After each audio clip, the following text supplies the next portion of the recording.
દાદા દાદા તમે જ લેજો એટલે ઇન્ટરવ્યુ પતે ને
હવે અમે ગેમ અહીંયા આવી ગયા છીએ અને આ બધા તૈયાર થાય છે બધા હવે પેલા એમ્પાયર પેલા ટોસ કરાય છે ને બધું એ પછી ઇન્ટરવ્યૂ લે છે મારો અહીંયા તરત જ અહીંયા ઉભારી પેલી છોકરી છે ને એ ડેકોરેશન પૂછે પતી અને પછી I didn't want to go was because it's going to be a fucking sun. Yeah, well, we went to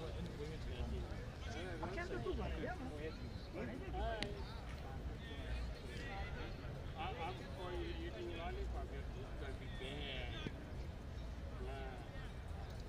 You know, I just going to watch the game. We are in the game. See this guy's playing. This is our team. And this is other team. So they're going to play here.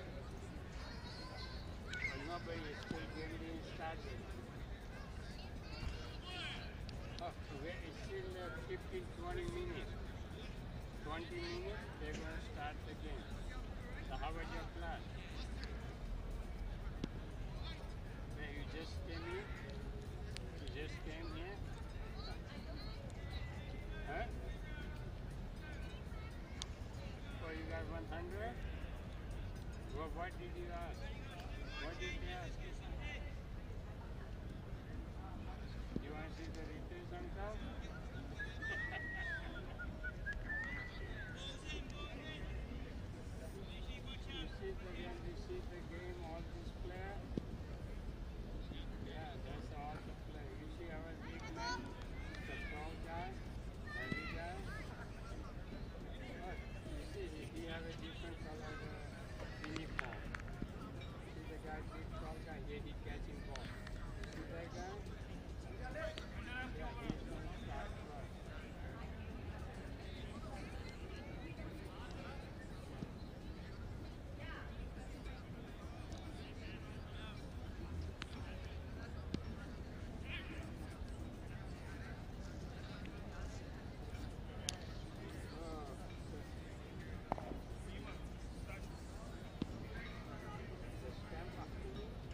most probably આપણે batting કરીએ છીએ. Okay, 5 minutes. We're going to bat first now. And bye-bye.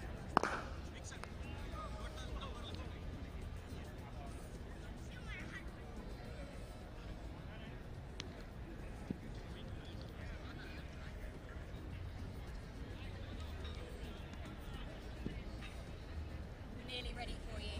Okay. We go over there. So the Punjab Blues have won the toss and they're going to bowl first. They're going to ball first. We give that anyways. Quite an obvious toss, but that's fine. We lost 6 scores. First time we lost the toss. Nice. That's okay. Out of the game. We're winning either way, so. Let's drive it, play hard, try hard. So we batting first.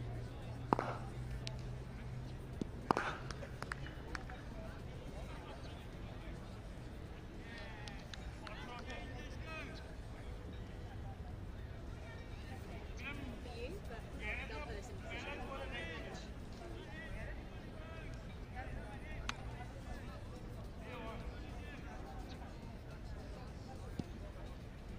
Short but sweet so you can get prepared for the game. Every player puts his head and they're doing it. One has to win, one has to lose. Exactly.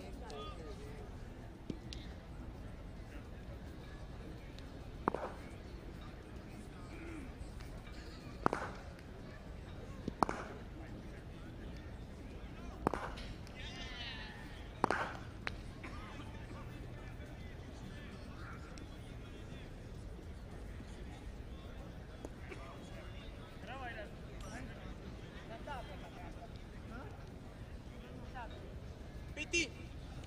PT! Batting. Geef mij kongooi. Geef mij kongooi. Ik zal nou krijgen. Gareth! Gary! Gary! Gareth! Gary! Let me grab 3 or 4 balls, please. Batting करिए जन.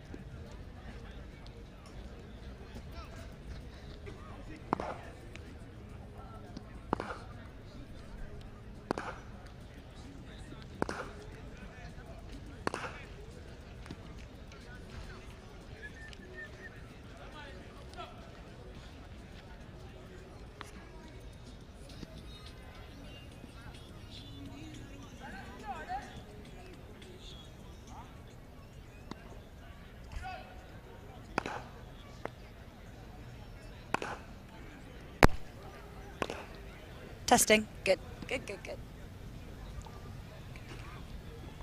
We'll just wait for.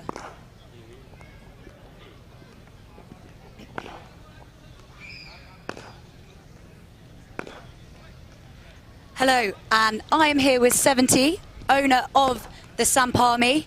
So firstly, how did you get involved with the SAMP Army? Me and Ritesh have a business together for last 6 years, and then we start to expand something. Ritesh like a cricket, he playing cricket for long time. He said, I like to go take a chance in the cricket. I said, okay, we start the cricket for last 2 years. We're working very hard to expand ourselves. We have a sport complex right now. We're getting a field ready. And we having a team. We won couple of second place, not 2. I think 4 second place. We won 1 first place, and here we are. Yeah, it's been going well so far. The SAMP Army have won 2 from 2. How do you think you're going to go today? Today we hope we can win it, and I think they're going to win it. They work very hard, and all depend upon the players. Sometimes they can do good, sometimes bad. It's luck. Hope they can win. It's the first time that the SAMP Army have lost the toss. Do you think that's going to make a difference? No. They, always somebody win or lose. They lost to the toss and they just got to bat. So we okay. Exactly right. I like your positive attitude. And I will take you back to the studio before the start of the 3rd match of day 4. Perfect. Thank you so much. Thank you.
Ball.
go, boys. Rakim. Let's go, boys. Relax.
Welcome back to the Broward County Stadium. For those who are viewing MAQ TV, we hope you would stay with us throughout the night. We have one game left in this, the fourth day, and SAMP Army comes up against Punjab Blues. Punjab Blues would have won the toss. They elected to field first. But here we go. Singh bowls outside the off stump, and he plays it back along the track to Rakim Cornwall, opening the batting for the SAMP Army. SAMP Army's 2 of 2. And welcome Lenny Archibald. Thank you, Ivor. So the evening game, the day and night game, well and truly on. Andres Gauss will be the man on strike. Rakim Cornwall has got off strike off the first ball. Kulvinder Singh, we've seen him in the Toyota Minor League Series. He's a quality bowler, gets the ball to swing. And because he's a left armer,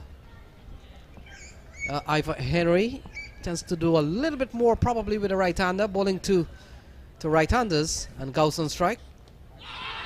And he's on the back foot. That one kept a little low, loud appeal. Must have got some wheel onto that one. I'm sure we'll have maybe a replay on that. But fully bearded Kulwinder Singh. Yeah, he swings the ball quite a bit. And that one, it appears, a ball that came in from the off stump. Good delivery. And it certainly beat the bat of Andres Gauss. So 1 on the board still. Yes, 1 for 1. That one goes to the credit of Rakim Cornwall, West Indies international player. So SAMP Army have won both of their games so far. The ball worked into the offside, so Gauss is off the mark and running. And the score goes up to 2 for no loss. Yes, both batters and one. He gently pushed that one into the onside. There's some white spaces in the onside. The 2 boundary riders, the deep mid wicket and the long on. So we have a fine leg up in the circle and square leg keeping company with the square leg umpire. Umpire Jermaine at it again. He would have just missed one match in this tournament on day 4. We're on the lights here at the Broward County Stadium. So Rakim picks up another run. And one of the things we will notice with Rakim Cornwall, and when he's not playing for the West Indies, he is certainly allowed a lot more time to play in the US. Did see him in April in Houston, and then saw him in New York, New Jersey area for the American Premier League in September. So a lot more availability from Rakim Cornwall to play in US domestic tournaments. And this one is played into the offside. Abdullah is there and can't score. So this has been a very good over here from Kulvinder Singh. And so far, you look at that, 3 runs in the over so far. You can't ask for a better start than that. Well, unless, a better start is to get some wickets. He still have 1 delivery left in this over in which to do so. So Rakim Cornwall hails from the twin island of Antigua and Barbuda. Antigua, 108 square miles, and they boast of 365 beaches. So not a quality ball from Kulvinder Singh, but they could pick up runs here, running up towards the extra cover boundary. The fielder does well to prevent the boundary, prevent a couple of runs, but a good looking shot from Gauss. He picks up 2, that completes the first over, 5 for no loss. Yes, and he chased it all the way to the boundary, and just inches away from the rope, he would have pulled it back in. We look at it again, it was a nice cricket stroke. He chased it all the way to the boundary. Here it is. Put in the dive just before the ball touches the rope, and in relay fashion, rifled back in the throw and limited the batters to 2 runs. End of over number 1, and that's done and dusted. What the scoreboard is showing 2 for no loss, but it's 5 for no loss. Cornwall it is who will be on strike at the beginning of over number 2. And the bowler Jesse Singh is going to be taking up the attack from the come box end, the southern end. Yeah, this is going to be a very good contest. Jesse Singh, part of the US national setup these days. I would want to have a good series. Of course, the US team will be coming up against Ireland in a matter of in 2 weeks' time. So the boys who are very close or within selection consideration will want to have a good series here as he runs in and will bowl to the hard-hitting Rakim Cornwall. What we have seen recently from Rakim Cornwall, while the West Indies, it's ironic that the West Indies use him to play red ball cricket, but it seems from here is like his more preferred format is the shorter T20 format of the game, in which it's very tough to make these days with the West Indies team. Yes, but in the CPL he's a regular opener for the St. Lucia Stars. So he settles and waits. Here is Jesse Singh, 5 on the board. Oh, he smashes this one over long on, and it goes away for 4, beating the man in the ring, and it goes away quite quickly for 4.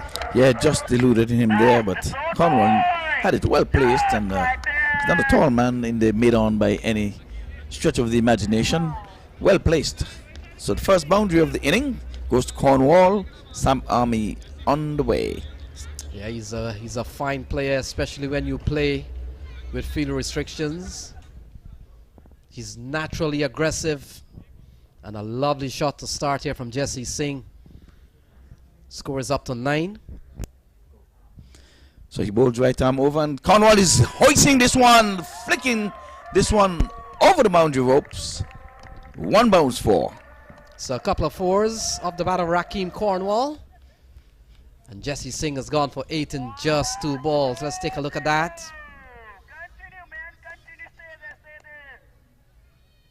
Yeah, in the slot, the ring in play, new ball, very hard, and a pitch that is very good for batting.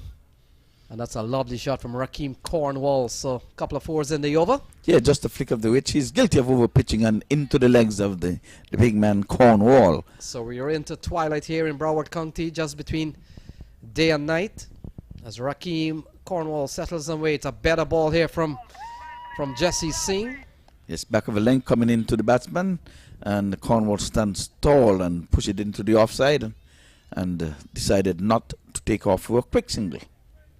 But in context of T20 game, maybe enough damage has been done so far. And Jesse Singh, a very improved bowler from let's say 3, 4, 5 years ago. He's worked hard on his. He would have been the captain last year, up until last year. So I think he's concentrating on his overall game. Oh, outside the off stump, this one moved away from Cornwall, and he was having a go at it. Proper cricketing shot in the offside, but he kept a bit low. Yeah, good delivery here from Jesse Singh. A ball that pitched outside off and moving further away. Well taken there from Harpreet Singh. So we're seeing a good contest. And So 2 fours and 2 dots. 2 fours and 2 dots. We're seeing a good contest here. Jesse Singh, he's one of the better fast bowler here around. And Rakeem Cornwall, we know his exploit. He comes down the track, makes good adjustment. And good brand of cricket there. Maybe Jesse Singh saw him charging down the track. Yes, he's a brave man. He's charging Jesse Singh, who is not really bowling, you know, no lollipops. But he did well in checking the shot and ran quickly to the wide mid-on. And we have 3 dots in a row. Partnership of 13. These two have started the inning. That's Adrian Scout and Rakeem Cornwall. Cornwall is couple of fours in the over, followed up by 3 dots. It's been a good comeback here from Jesse Singh. Runs into ball to Cornwall, and Cornwall gets a good delivery. Makes quick adjustment, and that completes over number 2. It's 13 without loss. a good comeback over the last 4 deliveries, 4 dots. So I guess he was not warmed up when he would have bowled his first 2. So Cornwall made good of the first 2 deliveries, and after that he was kept in check. 13 for no loss. If you're just joining us, we want to welcome you.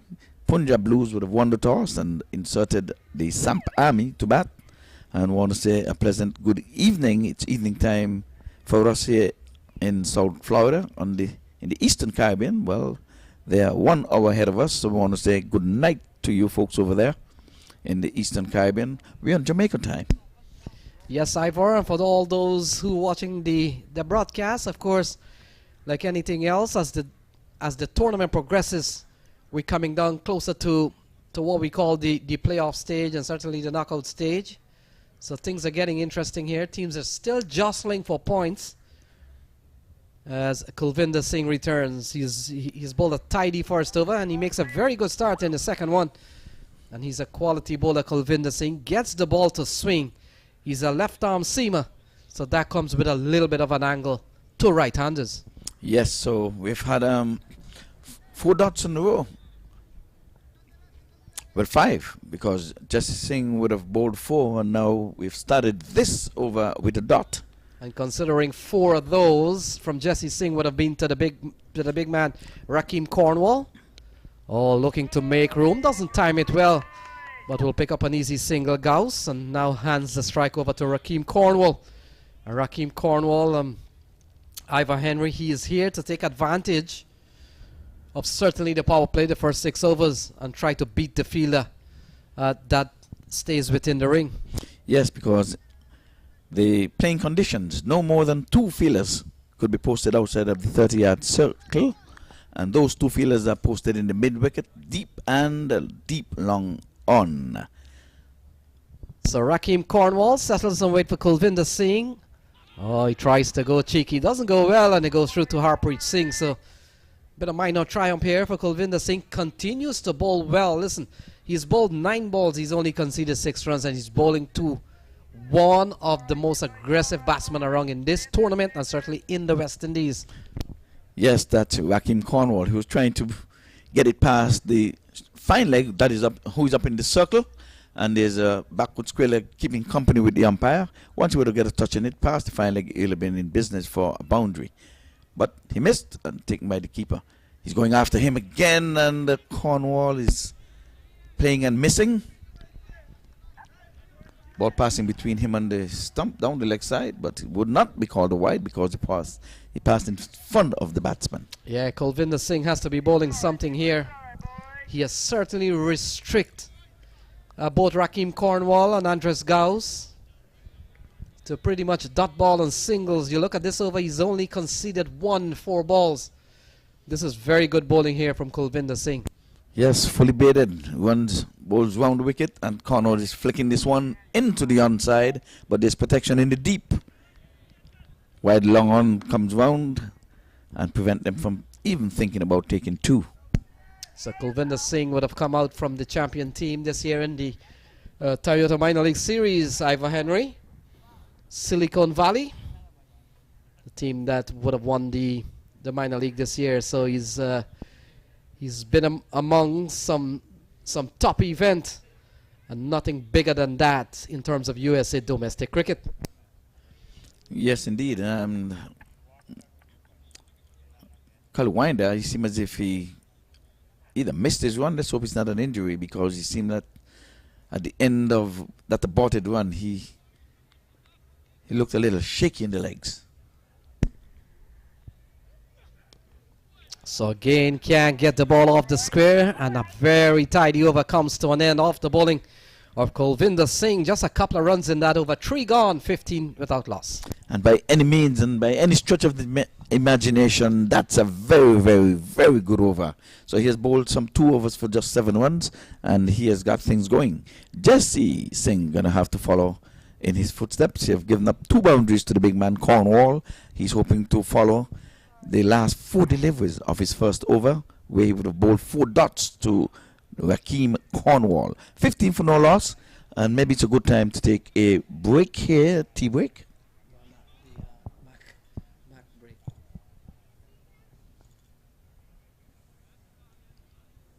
Yes, it's totally gonna come on.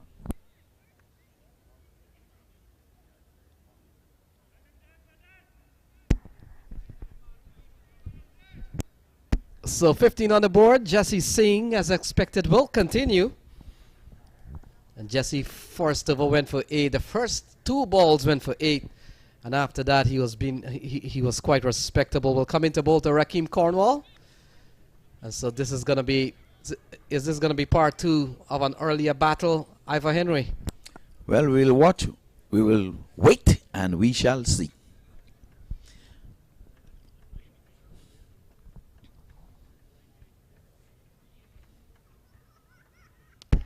Oh, this one is smashed into the onside, and that's gone a long way. Rakeem Cornwall on the charge, and that's gone for 6.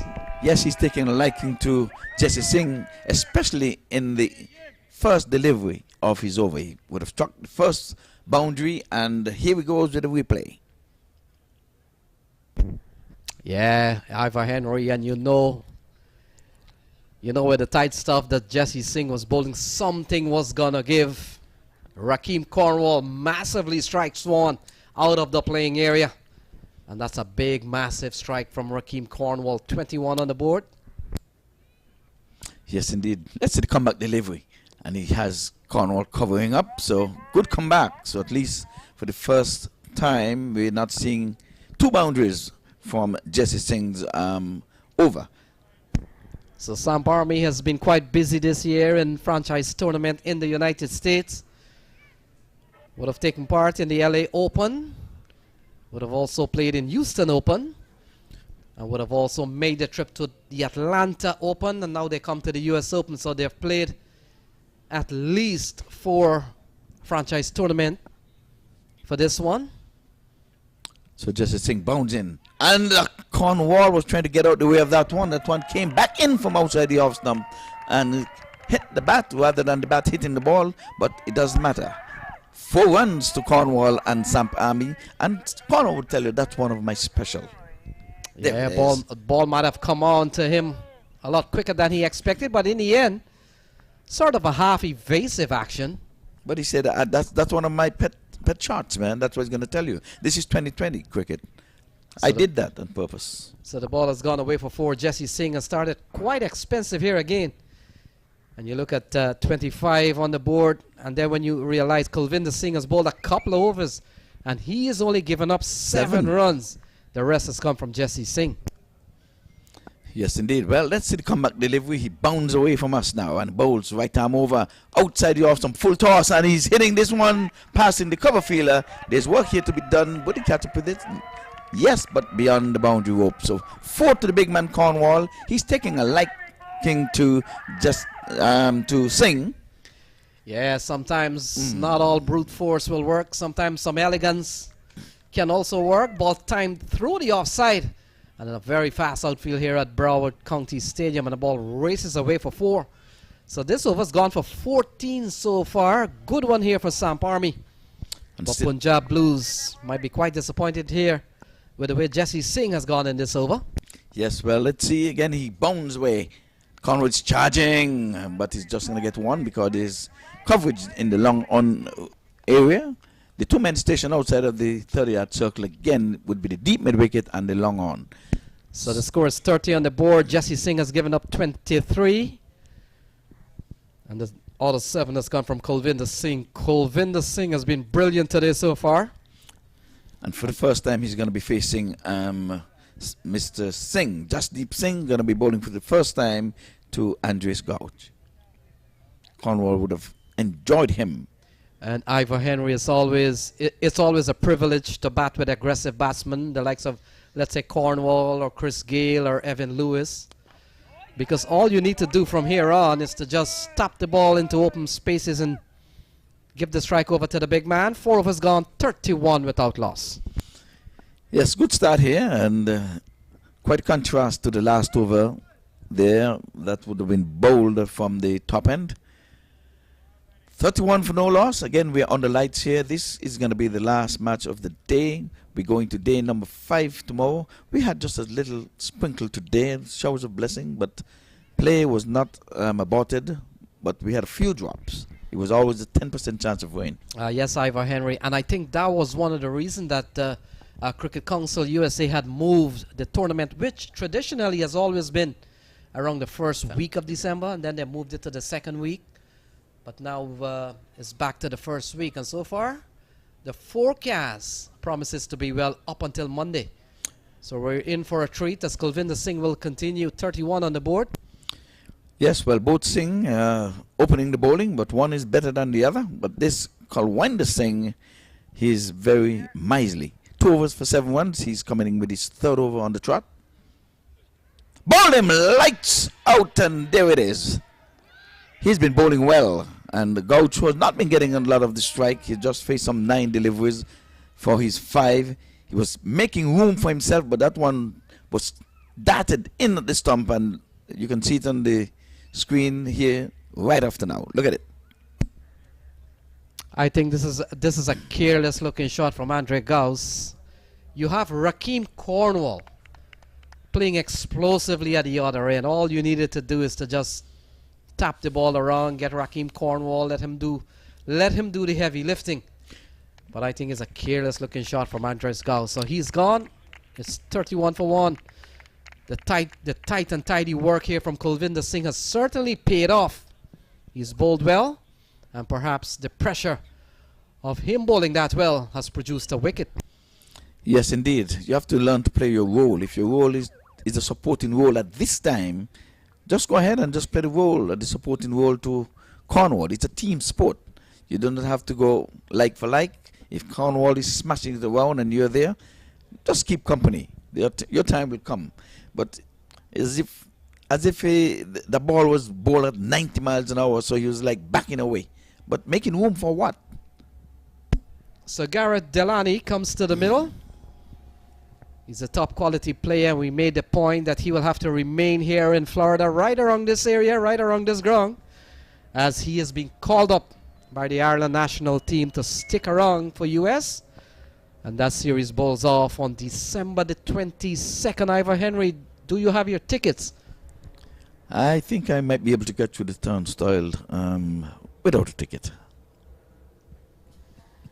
So Kulvinder Singh will come into bowl to Delany, and Delany gets a good ball. He gets off the mark. He's had some good score in the series so far, and he's a quality player. And a couple of players from Ireland, Gareth Delany being one, will have to remain here for the Irish to arrive. And then, of course, Harry Tector, another player who's part of this tournament, will have to stick around for a few more days as the Irish team will arrive here for their series with the US on December the 22nd, or even earlier. It's 32 for 1. Rakeem Cornwall comes back into strike. And Kulvinder Singh continues to bowl well here at the Broward County Stadium. Yes, well, Delaney looked nice and compact. Just that one delivery that he pushed up to the mid-on area. So he's going to get a good feel of this pitch, because he'll be right here, as you said, later this month. Cornwall is respectfully forward. So Kulvinder Singh, let's look at his bowling figure so far. 2.3 overs, that's 15 balls. He's only given up 8 runs. He's picked up 1 already. What brilliant performance so far from Kulvinder. And you get the feeling, Ivor Henry, that he's going to probably bowl out, or he's going to bowl at least 3. Because it is at this point he's getting the ball to swing. And he may not be of much use once the ball gets a little bit old. Oh, this one was from hand to keeper. It was full, but it was not over the waist of Cornwall. He's a tall guy, big guy.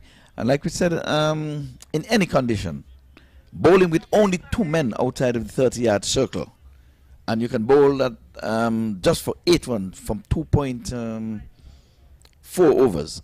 That's good bowling by any standard. He's bowled well, and generally left-handers do have the ball that cut across the right-hander. He's bowled well, and not only he has bowled good line, Ivor Henry, he's bowled good length. You look at the ball that took out Andres Gauss, that's a ball of length to be on the stumps. And what we saw during the course of this series, we've seen the bail failing to fall a couple of times, but Kulvinder Singh made sure that he hit the stump so hard that he almost uprooted the middle stump. Yes. 2 of them went to Kimbo like he was in a bowling alley trying to knock all the stumps over. And you look what has happened here. We have only seen a single off the over, and we've seen a wicket here. Is Kulvinder to Rakeem Cornwall. Cornwall is driving and driving nicely. And they'll pick up a single that will complete over number 5. It's 33 for 1. Rakeem Cornwall will be on strike. Ivor Henry takes a break. And Sasha Crace comes into the come box. 33 for 1.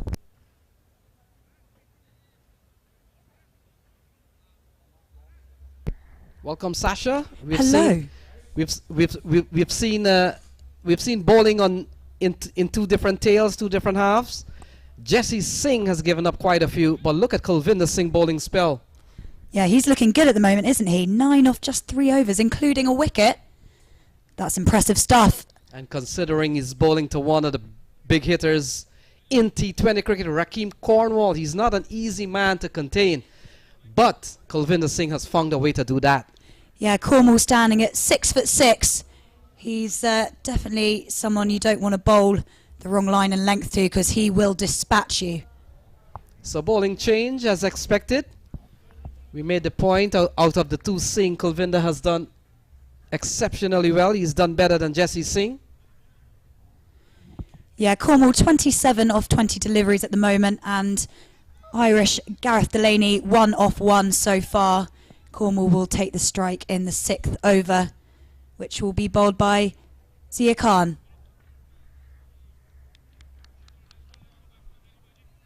One over left in the power play. SAMP Army currently 33 for 1. They've won their first 2 matches so far this tournament. Looking good so far. Yes, Sasha, and I thought Punjab Blue made a very brave decision to win the toss and give a powerful batting lineup, as SAMP Army possesses to bat first. They could bat them out of the game. Yeah, and exactly with the dew factor coming in later in the game as well, it can cause some issues with the bowling and the batting, to be honest. So Zia Khan will come into bowl to Rakeem Cornwall. He has struck some massive blow, but we've seen him struggle a little bit with Kulvinder Singh. And they get a single towards the onside. It's 34 on the board. Yeah, a single off the big man is probably not the worst outcome of that ball. It wasn't the best ball, slightly down the leg side, but as I say, just a single from it. And Delaney now taking his guard, ready for Zia Khan's second ball of his spell. We've seen very good cricket so far. We've seen a couple of massive hits from Rakeem Cornwall.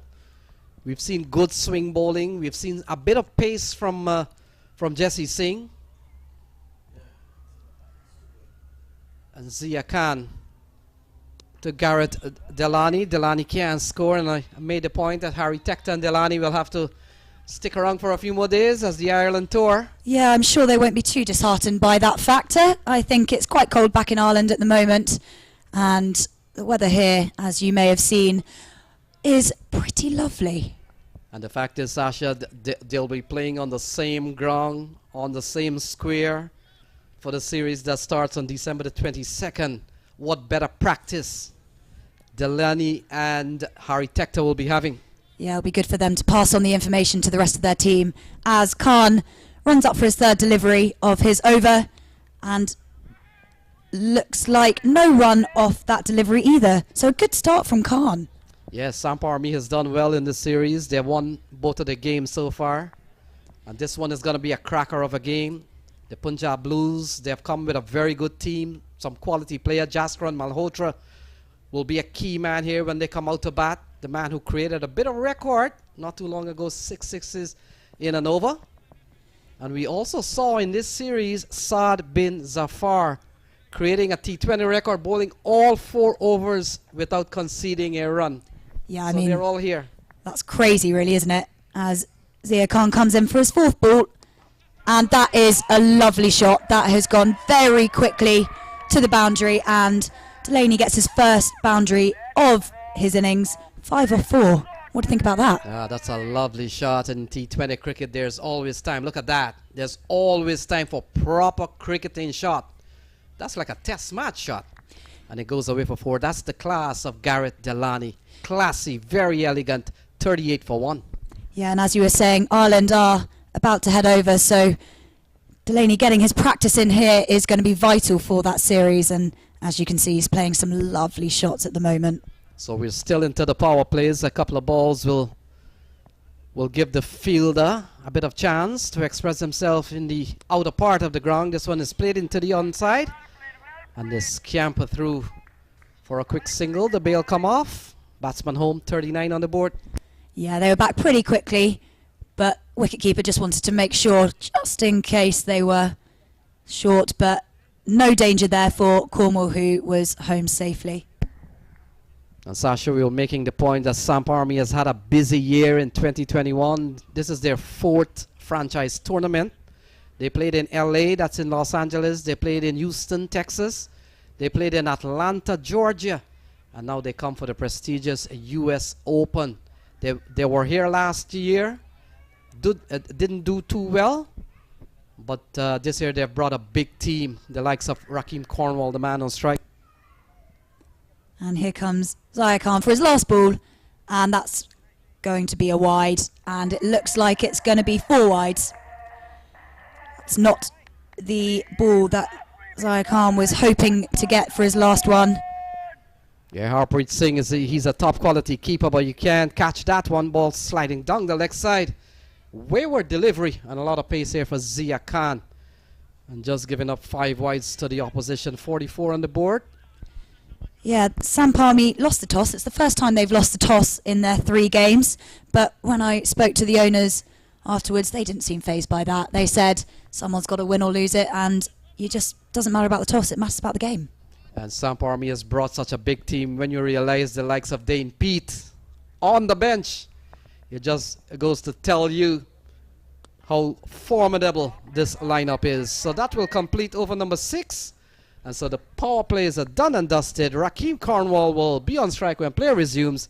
It's 45 for 1. Partnership now of 14 between Cornwall and Delaney. Building nicely since the wicket. And as Lenny said, it's the end of the power play. So fielders can move around a little bit freely. Before they were restricted to just 2 outside the inner ring. And now they're allowed up to 5. If they so wish. So spin for the first time. Kenjige comes into the attack. Noshtosh Kenjige. He's a quality spinner. He's part of the U.S. national setup at the moment, and along with Karima Gore, Nisarj Patel, those are the left-arm slow orthodox spinner for the U.S. team. He's a quality spinner, but most importantly, Sasha, he's one of the best fielder in the U.S. team. And watch as he bowls here, that entire extra cover area on the offside, he will have full control of that. Look at that. Yeah, it's not his first rodeo. He is positioning the fielders exactly to where he's going to bowl, just making sure they're all where he wants them. So we'll come into bowl to Rakeem Cornwall. Can he keep him quiet? He's up to 29 from what, 22 balls? Yep, exactly right. And typically in 22 balls, if Rakeem Cornwall is on a striking form, you're talking about 22 balls, 50-something runs at times. So they've kept the big man quiet. No run off that ball, however. He pushes it onto the offside and isn't going to run that one. So SAMP Army, I made the point that they played in so many franchise tournaments, but the fact is they haven't brought the spoils home. They've lost quite a few times in the finals. And this one is cut away, can't score again. Good bowling here from Kenjige. Yeah, Delaney on strike here. 6 off his... Oh, no, apologies. Of course it's Cornwall on strike. And he's on 29 off 24, as you can see. So Kenjige has kept him quiet so far. He brings out the big slug. Doesn't go well. I may have taken on the pad. Good bowling here from Kenjige. 3-dot balls to Rakeem Cornwall. Look at that. Yeah, that's impressive. And that was a good ball. He can see that Cornwall was moving across his stumps, and he followed him with the ball and just restricted him to not being able to hit the ball where he wanted. And here we come, and that has gone past the fielders and is racing away to the boundary, but it's gonna be stopped just short. I think it was touched as the ball went past the fielders and they had to chase, but they would have stopped the boundary by that touch. Yeah, probably should have been a couple of runs, but Rakeem Cornwall, we all know he's not the quickest mover. He's not in a hurry here. Certainly in the SAMP Army team, so Garrett Delaney will have to work with what Rakeem Cornwall can bring to the table. But he knows Rakeem Cornwall can strike it quite easily out of this ground. Yeah, Delaney on strike now as Kanjigi comes in for his 5th delivery. And he's moved towards the ball, and is it going to be caught? No, it's dropped in the deep. That was a good attempt, but put down, and maybe should have been caught. Yeah, he did well to get to the ball, and we'll have to pick up who the fielder is. Here we go with the replay. As you can see, Delaney coming forward to the bowler. Oh, he was just short. He nearly made the ground, but good stop all the same. Might have been Manang Patel, the captain. He's given up the gloves to Harpreet Singh. A big swing and a miss here from Rakeem Cornwall. And look at that, only just a couple of runs off the over from Kenjige. This has been a brilliant one from him. Good start, 47 for 1 at the end of 7. Yeah, that's exactly what the Punjab Blues would have wanted from Kanjigi. You don't really want to let Cornwall get swinging, get a lot of space on the ball to whack it out of the park. And Kanjigi did just that, really following Rakeem Cornwall and making sure that he couldn't do that. So correction, that fielder was Borhan Johar, not Manang Patel. Manang Patel is on the batting team. He wears a number 10, but the opposite number 10, so our apologies for that. It's late into the night, and it's hard to pick up some of the fielders at times, but 47 for 1, 7 gone. And they're going at 6.7 and over, Sasha. Yeah, you can be excused for that. You had an early start. You were flying over here, and it's Lenny's first day with us here in commentary, and it's been an absolute delight. So Delani will be, well, not Rakeem Cornwall is on strike, and Zia Khan will continue what Zia Khan has done in his first over. Didn't go too well, went for 12, in fact went for 11 off his first over.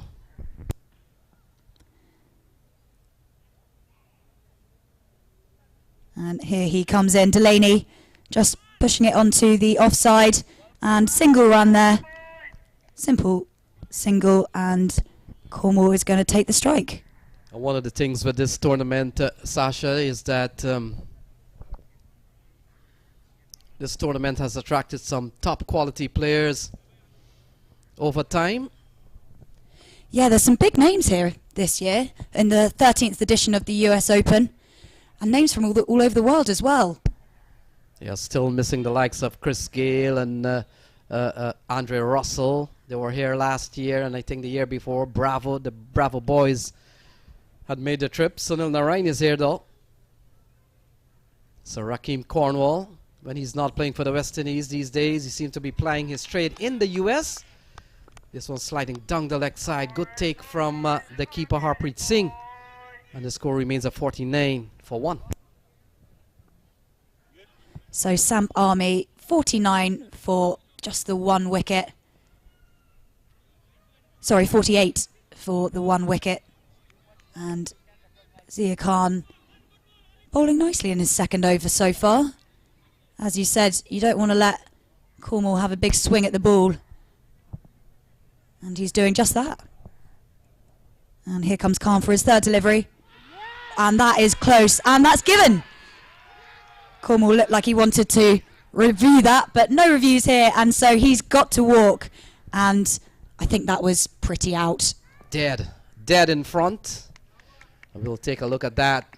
Here we go. This is a very good call from the umpire. Yeah, So I don't think... So Cornwall goes, second wicket goes down. The big man makes the long walk back to the pavilion. And Zia Khan makes a very good inroad here, 48 for 2.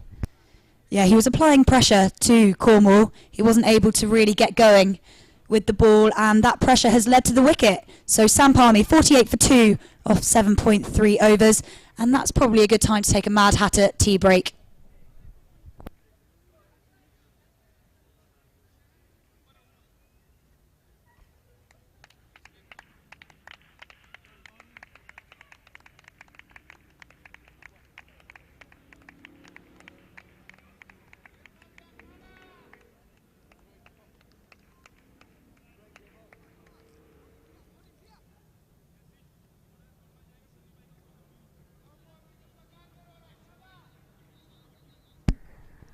So Harmeet Singh comes to the middle. Let's take a look at that. Rakeem Cornwall. And now probably looking back at it. Might have been sliding a little bit down the leg side, but still hit in front. 48 for 2. Harmeet Singh comes to the middle sash.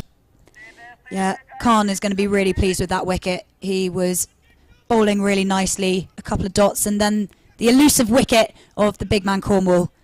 And the Punjab Blues will be thrilled to see the back of him. So wicket for Zia Khan, 1 for Kulvinder Singh. And we'll come into bowl to the new man Harmeet Singh, 48 for 2. We are in over number 8. And he gets a good delivery, digs it out. They scamper through for a single.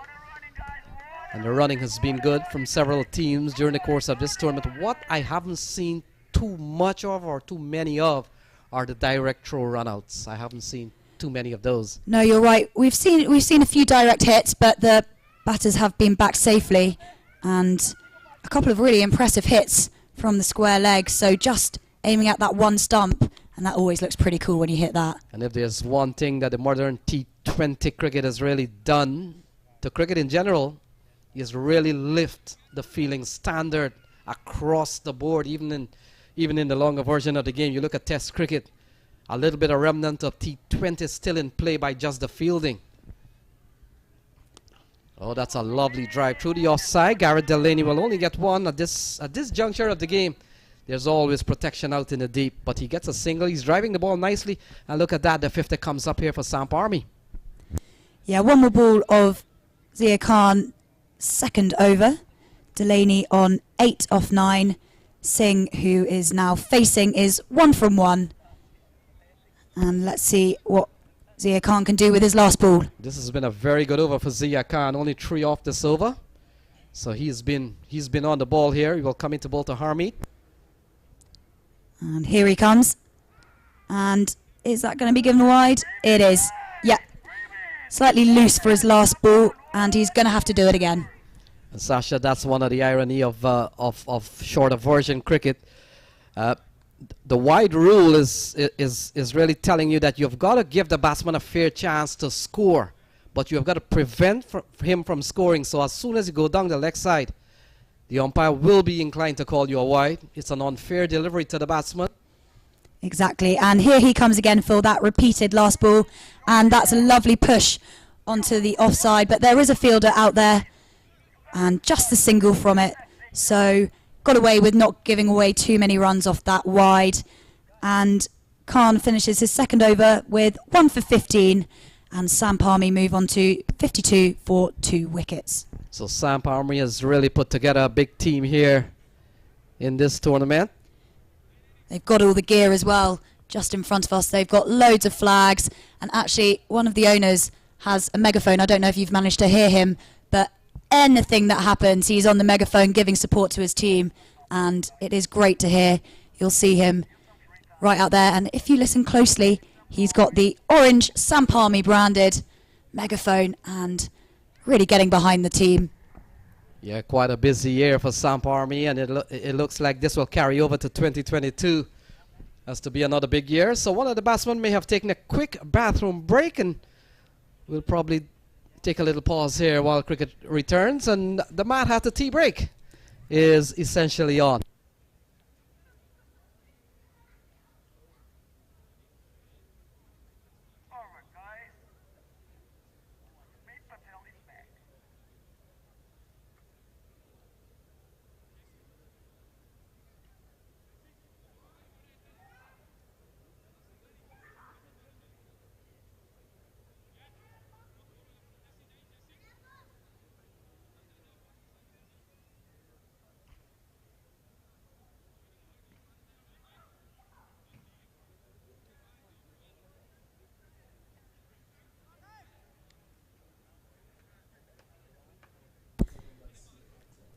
And it looks like we're back from the bathroom break. And apologies to the viewers. Number 16 facing the ball is Smit Patel, who plays the ball back to the bowler nicely. He's seeing the ball nicely, but again, apologies for that.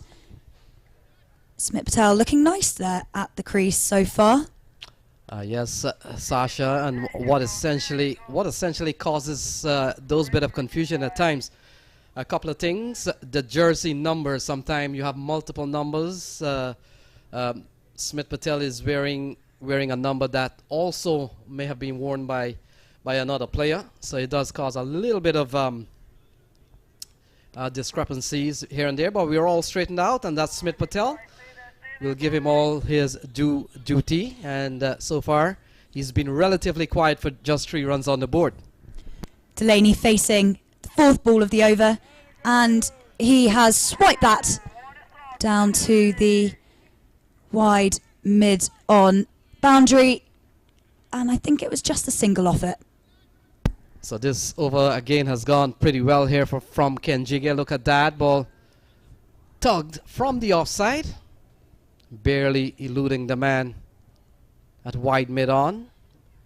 Smith gets a good delivery, works it into the onside. Ken Jigge continues to bowl very, very well. 3 runs in this over so far with 1 ball remaining. And even if this ball goes for 6, you've got to say still a very tidy over. Yeah, totally agree with you here. He is managing to restrict the SAMP Army at the moment. Delaney on strike, and will be here for Ken Jigge's last ball of the over. And he plays it onto the offside, and it's just going to be a single again. So yeah, like you say, tidy over from Ken Jigge, and from his 2 overs he's just conceded 7 runs. So far we've seen the bowling of Kulvinder, we've seen Jesse Singh, and Jesse Singh has gone for quite a few in 2, some 24 runs. We saw Zia Khan, we saw Ken Jigge. So we'll have to wait and see. Jaskran Malhotra with ball in hand, looking to toss the ball to bowler number 5. And he does so now. Man takes off the cap. We'll have to pick him up. But so far they're batting at, it looks like Ashley Nurse has been given the ball. 56 for 2 at the end of 9. And essentially, they're going just over 6 runs and over. You won't be too worried if a team is going just over 6 runs and over at this juncture of the game. Yeah, SAMP Army need to pick up the rate if they want to put a big total on the board for their bowlers to defend.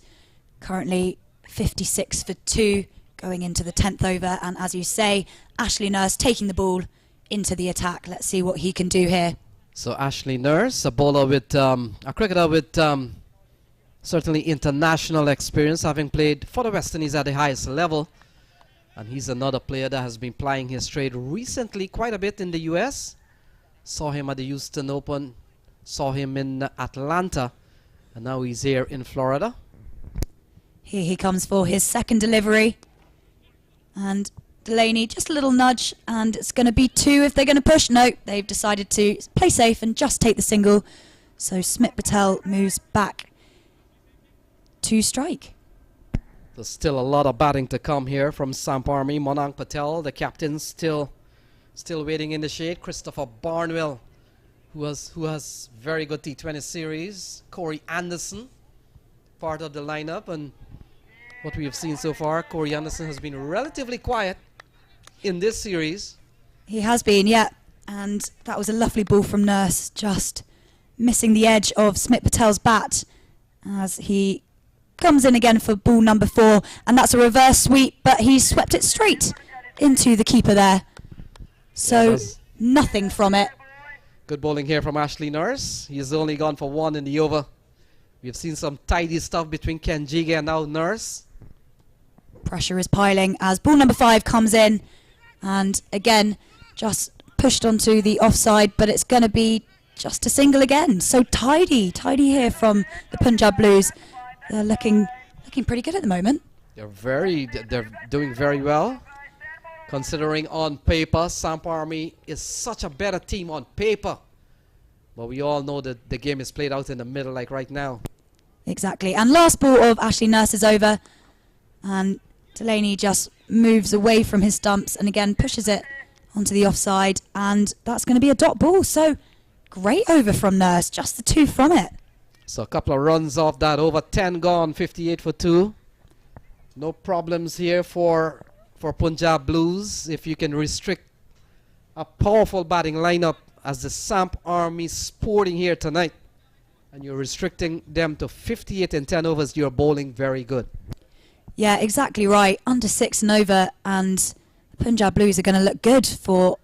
They're not going to feel nervous coming into bat, are they? I think the SAMP Army are going to really need to start pushing it a little bit. Maybe just make sure they don't lose any more wickets. Smit Patel currently 5 off 8 and Delaney 11 off 15. So slightly under 100 strike rate, but there's plenty more overs in their innings. So we'll just have to wait and see what happens here. So Kenjige continues. I think right decision there. He's bowling really well at the moment. 2 overs, no made, none for 6. And that is 3 runs and over. Smit Patel is on 5. He's used up quite a few deliveries for 5. And Smit Patel would have recently played a couple of matches in the Caribbean CPL. He's a top quality player. He's a good batsman, top class wicket keeper. And Ken Jige will come into bowl to Smit Patel. And he's gone for a really big swing and totally mistimed that. But they do scamper through for a single. Kenjigi doing the fielding off his own bowling. And still they can't get that boundary. Yeah, the bowling has been good since the departure of Rakeem Cornwall in the early stages of the innings. We haven't seen, and I'll tell you when last we haven't seen a boundary. We'll quickly look at that, but relative to that, oh, this one is high in the air. And this one has gone a long way. It's gone all the way off the bat of Garrett Delani. And that's gone for 6. So that comes at a good time. 65 on the board. Yeah, we said we hadn't seen a boundary in a while, and Delaney just goes, sorry about that, here you go. And that's a big 6 there. And that's exactly what the SAMP Army need to continue doing to get a defendable total on the board. As you say, 65 now for the loss of 2. And Delaney moves on to 17. And Sasha, this is the 11th over. We haven't seen a boundary since the 7th over Wow. In T20 cricket, that's a long time. Yeah, it felt like a long time. And clearly we have to give credit to the Punjab Blues as Kanjigi comes in again. And Delaney just pushes it onto the offside again. But as we keep saying, there's cover out there and just a single. But I suppose that 6 takes the pressure off a little bit in this over. The partnership is 18 from just as many balls, 18, so no harm done there at all. Smith Patel comes back into strike. This over's gone for 8, relatively expensive when one understands what happened with the other one. This one is played into the onside, running quickly and running well. Good running here from Delaney and Smith Patel. What probably should have been only a single ends up to be a couple of runs. Kenjige runs all the way near to almost the umpire to feel off his own bowling. Couple of runs, no run. The bowler never wants to give too many runs away, so made sure of that, chasing his own bowling as he was doing before. So Kenjige 10 off this over. We'll take a look at that. That could be the most expensive over. It is not. We've seen over number 5 might have been from Jesse Singh as one of the tallest building in the Manhattan. And a single here to Smith Patel takes him up to 9 and pushes the score up to 69 for 2. Yeah, good fielding there in the deep. He looked like he stopped it with just the one hand.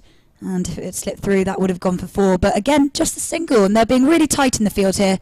As we say, piling on a little bit of pressure for the SAMP Army. So the lights fully out here at Broward County Stadium. And ball driven into the offside. That will complete over number 11. So 11 gone. 70 for 2. They're going at 6.3. And we got 54 balls still to be bowled. Is it too early to ask you to make a prediction on their score? He's got his thinking cap on here. I can see the maths working out here. Okay. We're going for about 135.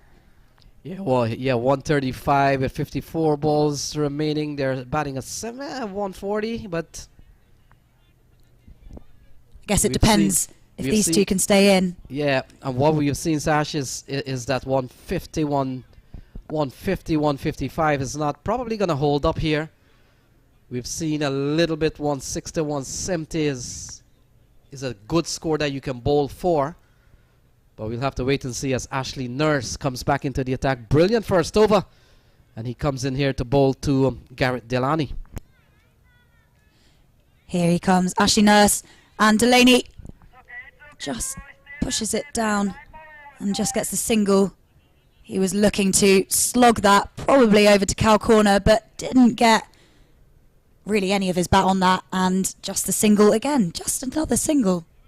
So Ashley Nurse is a quality spinner, having played at the highest level, certainly as an off spinner, and a man who could do some bit of batting, but he comes in here and Punjab Blues need a very good spell from him so far. He's given them something to work with as another single here, and you wouldn't be disappointed if the ball goes for singles and twos, Sash. No, not at all. But singles and twos probably aren't going to get you a huge score, so important for the SAMP Army to continue ticking over the scoreboard, but every so often when the loose ball comes, which it isn't, make sure you get that boundary as Ashley Nurse comes in again, and that is the boundary I was talking about. Lovely shot from Delaney there, and one bounce over for 4. Yeah, we've seen a couple of times Delaney going through the offside, over the infield. Look at that, a little bit of room. He strides onto that, look at that, all power over the infield. And it goes away for 4. That's a lovely shot. He goes up to 25. In fact, he goes up to 24. He's been among the runs in this series. He has helped SAMP Army to a couple of the wins, and he's looking dangerous here today.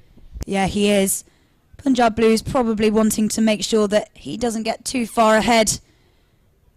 Personally, it would be great for him if he could make the elusive 50, but only halfway there at the moment as Ashley Nurse comes in again. And that's another massive hit, and that's a 6 this time. That's a 6 back over the bowler's head. And as you can see there, umpire raises both of his hands, and Ashley Nurse not happy with that. Straight down the ground, off the bat of Delaney. He's looking dangerous. He goes up to 30. And look at that, 82 for 2, a big partnership here. Some 34 runs partnership. Big strike here from Garrett Delaney. Yeah, we said those boundaries needed to come, and 4 and a 6, one after the other, is exactly what they needed as Nurse comes up to bowl and just pushed away onto the leg side. Is it going to be 2? Yeah, easy 2 there. He weighted that ball really nicely, not to pressure them into running too hard. And 2 runs for Gareth Delaney. He moves on to 32. Smith Patel on 10, and Delaney will take strike for the last ball of the 12th over. So 14 off the silver, final ball coming up. Here is Ashley Nurse to Delaney. Swung into the onside. Abdullah Saeed got both hands to the ball, saved a 6 perhaps. And they come back for a couple of runs. Good bit of work there from Abdullah Saeed. We'll take a look at that, Sasha. Yeah, but that certainly was saved a 6. Here we go, replay going. He got down on his one knee, really got behind it, but didn't quite have the legs. That's a great take. Has he managed to save that? Oh, that's a close one. That's a really close one. What have the umpires decided here? Yeah, one of the things with this tournament, maybe later on it will come, referral and review. We don't have that, but Abdullah would have done well to save a 6. And so it's 86 for 2 at the end of 12 overs. Yeah, we've seen a couple of really good catches. We actually saw a catch earlier today. Really good take, but unfortunately the momentum just took his foot over the rope, and obviously a catch but a foot over the rope is not a catch, it's a 6. And I think we're waiting for the umpire decision. Did you see what they've done? Have they made a decision yet? Just a single, was it?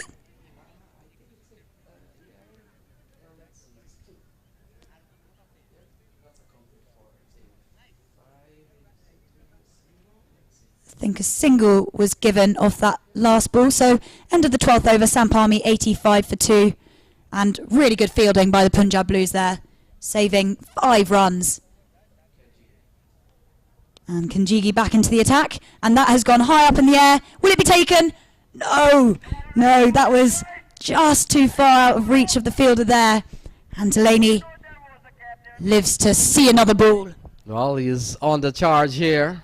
Ball skied in the air for a long time. Fielder did well to get close to the ball. It was always a long way from here. Look at that. High into the night.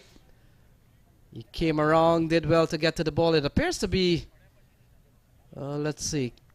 Can we pick that fielder up? Not really. So Garrett Delaney, he goes up to 34. Oh, this one is down the ground. Look at that. Off the bat of Smith Patel.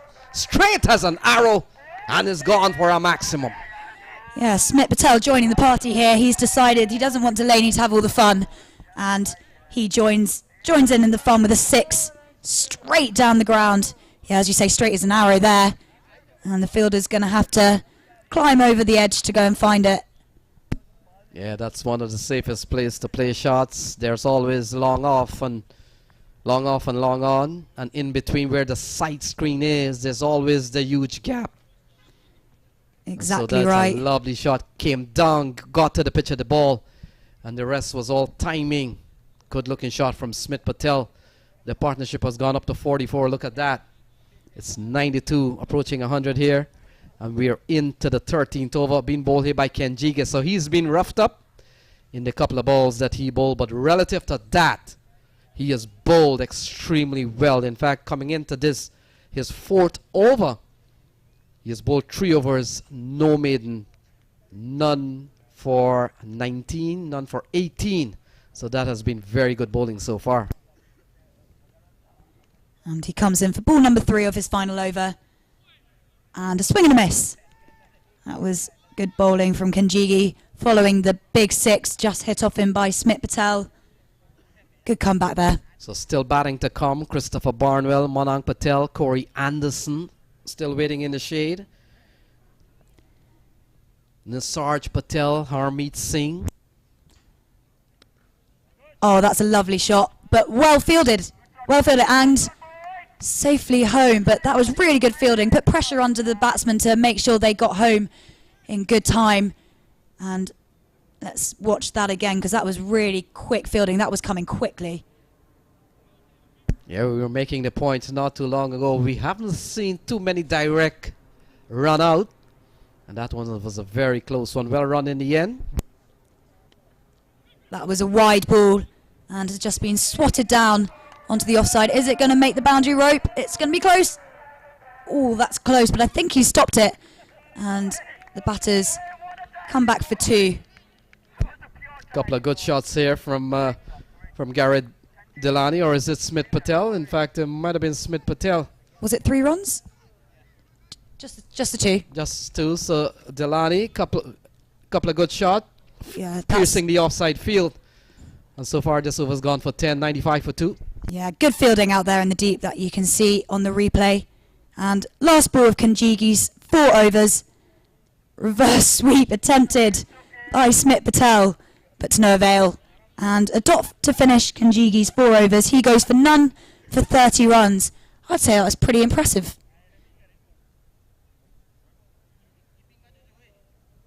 And as we hit the 13th over, 96 for 2. Good time to take a Mad Hatter tea break.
And Jasdeep Singh back into the attack. Expensive off his first 2 overs, 24 from them. Let's see if he can tighten it up in his 3rd over, 2nd spell. And here he comes running in. Legs pumping to Delaney. And just dotted back to Singh for no run there. So it's good to see that you're saying Jasdeep Singh, as his scorecard is saying, but he's popularly known as Jesse Singh all across.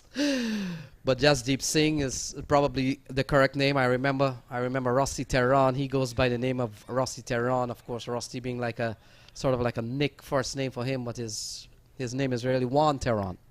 So I asked that yesterday, and I was told he was christened Rusty, but obviously wrong. And 2nd ball of Jesse Singh's over, and just the single from it. So he's definitely tightening up. Maybe just needed a little break just to refigure things out, and he's come back firing. Couple of good balls there from Jesse Singh. He's a quality fast bowler. He's played at the international ODI level, a division that the US plays these days, having qualified a couple of years ago, and now plays in League 2 of the ICC ODI Championship.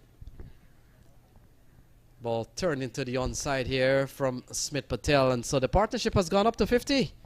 So 50-run partnership between Delaney and Smith Patel, 98 for 2.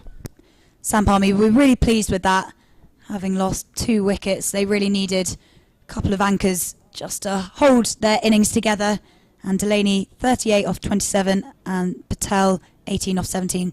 Delaney playing some lovely shots, and he is on strike now to Jesse Singh, who has 3 balls left of his over. And here he comes running up. Yeah, Delaney has batted impressively well.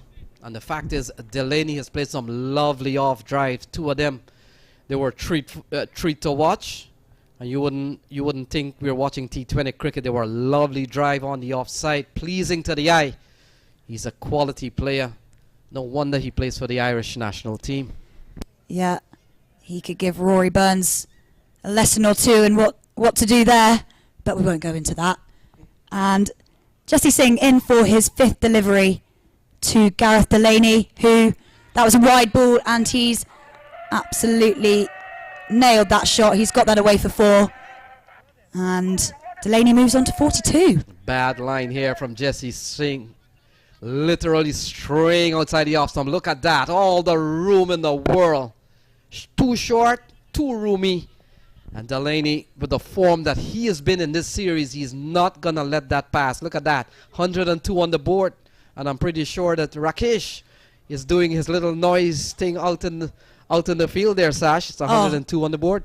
Yeah, not surprised. His megaphone will be making lots of noise now as Jesse Singh comes up for his last delivery, and Delaney pushes it away onto the leg side, and they run back for a comfortable 2 in the end. Nice running between Delaney and Patel, and at the end of the 14th over, Samp Army 104 for 2. Yeah, this has to be a worrying situation here for Punjab Blues. I thought they controlled the first 8 overs of the game, but look at that. The last 6 over, you have to give the credit to Delaney and Patel. They've put on 56-run partnership, and I think the latter six overs or so really belong to the batting team, Samp Army. Yeah, we could almost split this innings into 3. First 6 won by the Punjab Blues, second won by Samp Army, and let's see what happens in the 3rd. So it appears Ashley Nurse will get another ball, another spell. He's decided to... He will now switch in. He comes from the far end of the ground. And Sash, what we have seen in T20 cricket in recent times, the ability to use bowlers, perhaps 4 spells in the 4-over allotment in T20 cricket. Yeah, exactly that. Ashley Nurse, just 17. I say just. Probably slightly more than he would have liked, but 17 off his first 2 overs. Comes back in from the northern end. Bowls to Patel, who just swipes it across to mid-off, who throws it back to the bowler, and just a single from it. And brings Delaney back on strike. He's 44 at the moment. Do you reckon he's going to be nervous? He's batted impressively well. We've seen several half-centuries in this tournament.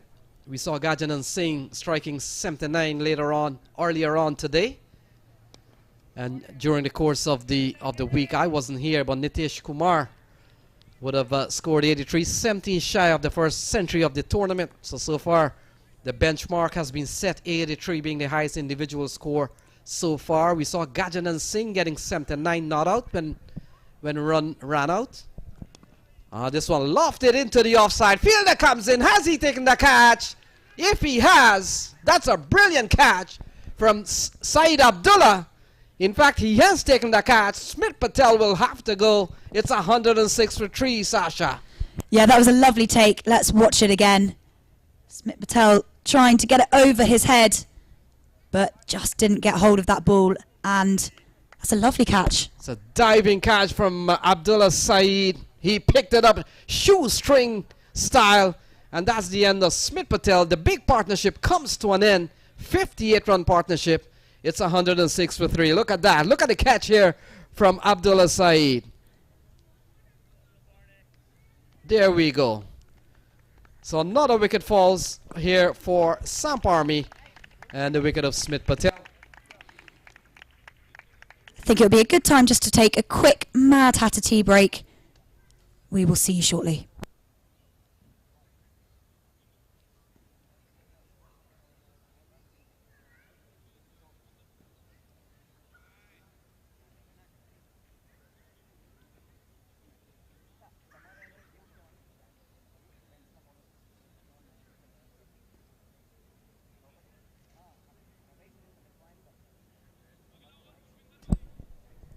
So Christopher Barnwell comes to the middle, but he walks 22 yards away from Gareth Delaney, the man on strike. He's up to 44.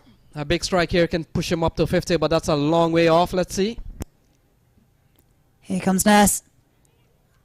And it looks like he's just pushed it away for an easy single to get Barnwell on strike. So Barnwell has been the captain of the Empire State Titans, one of the minor league team out of New York. He's a quality player, having played at the CPL level, having played first class for Guyana.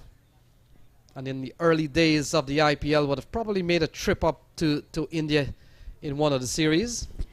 And Nurse comes in for ball number 5. And Barnwell pushes it over to the offside. And is it going to be stopped? I think it is. Yep, good fielding. And they managed to run 2. So Barnwell, with the lovely gold pads he's got on, gets 2 off his first ball. Yeah, he's a quality player, and one of his strengths is to really hit the ball straight to the side screen. He plays very straight, and that's his favorite kind of shots, to go straight between mid-off and mid-on. They scamper back for a couple of runs. The throw comes in. He looks confident. Is Ashley Nurse. Not outside his umpire, Jermaine Lindo. Without the aid of technology, he says not out. But Ashley Nurse, as we've been saying all week, Sasha, which bowler or which fielder doesn't think that they got a wicket? Yeah, Ashley Nurse squaring up to the umpire just to double check that it wasn't out. It was good running from the 2 batters. Yeah, I think he did make it home, and that's good decision from the umpire there. And that's the end of over number 15. So 15 gone, it's 111 for 3. We've got 30 balls remaining. And we're coming down to the home stretch here. Barnwell and Garrett Delaney out in the middle. Delaney approaching a 50. We've seen several 50 in the series, but this one here is going to be a special one here for Garrett Delaney. He's come in this tournament with good form, and that form continues tonight. Yeah, and the SAMP Army are on a Nelson, which we have had before, and it was unlucky. They did get a wicket on 111. So with Delaney on strike, let's hope that that doesn't happen again. It'd be nice to see him get a 50 here in match number 3 of day 4 of the US Open. This might be match number 11 or match number 12. I'm pretty sure at this juncture of the tournament, Sash, we kind of lose count of how many matches have gone by, but I want to say maybe 11 or 12, and we'll test that a little bit later on when the game is done, how correct we were. As Kulvinder Singh comes back into the attack, 3 overs, no min, 1 for 9. But you get the feeling that Kulvinder Singh will face a different approach to his bowling now.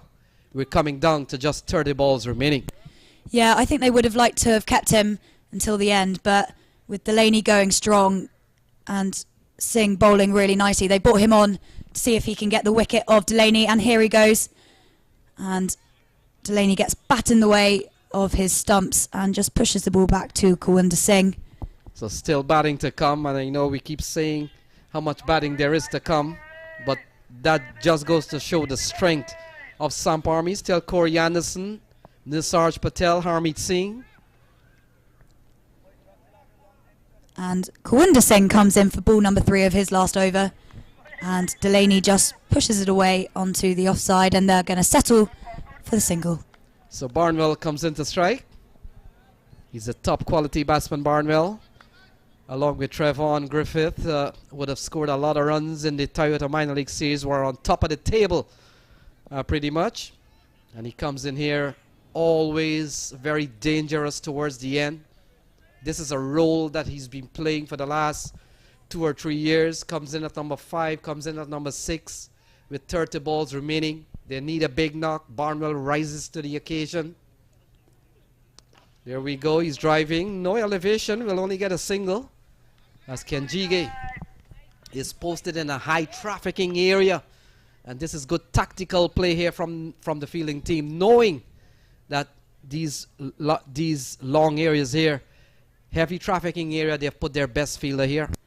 Yeah, exactly right. And we're into the 16th over, and it's probably the time that the SAMP Army are going to try and start swinging at it. Delaney, 47, facing Kulvinder Singh. And a misfield there. That's 2 runs. So Delaney moves to 49. He's batted extremely well. He's played a very good hand. We've seen a couple of wickets to have fallen, that of Rakeem Cornwell and Andres Gauss. And they were batting a 48 for 2. They've used up quite a few balls when that happened. In fact, let's look at the scorecard. They were batting a 48 for 2 in the 7th over. Not many runs on the board. Not a runaway run rate. But Delani has come and he's played a very good hand. Look at that. He's up on 49.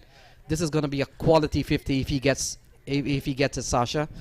Touching wood there as Singh comes up and Delaney pushes it away, and that's going to be a single, and that's going to be his 50. That's a lovely 50 from Gareth Delaney.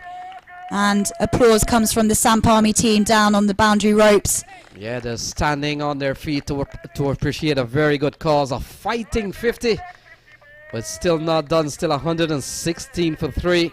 With 25 balls remaining, a run a ball will give them 141. They may probably will have to hunt for another 20 or 30 more runs, I figure. Yeah, and Kawinder Singh comes in for the last ball of his 4th over. And again, it's pushed away onto the leg side this time, and they run back, scamper back for the 2. And slight overthrow over the bowler's head, but luckily someone's backing up and they just get the 2. Yeah, the running has been brilliant, but the running is caused by them just tapping the ball into open spaces on the onside. Not allow the ball to go very quickly. If it goes very quickly, it gets to the fielder quickly, you can only get 1. This is very good batting here from Delani and Christopher Barnwell. They're running well. They're in form. Delani has already scored a 50 and they're on to something big here towards the next 24 balls. Yeah, Delaney, now he's reached his personal milestone of 50, might start to just let loose a little bit, feel a little bit less pressured. I think he may have been thinking a little bit about his personal milestone, and now he can just really focus on getting as many runs for the SAMP Army as he can. And Kawinder Singh bowled really nicely though, 1 for 16 off his 4 overs, so I'm sure the Punjab Blues will be really happy with his effort as well. So Ashley Nurse will finish up 3 overs, no min, 1 for 24. And will come into bowl to Delani. Ashley Nurse would have picked up the wicket of Smith Patel, a diving catch from Saeed Abdullah. And perhaps half of that wicket maybe belongs to Abdullah. A tremendous catch. And we're going to have a double change in the comms box. We're going to leave you in the capable hands of Ivor Henry and Vinod Bancham. We'll see you shortly.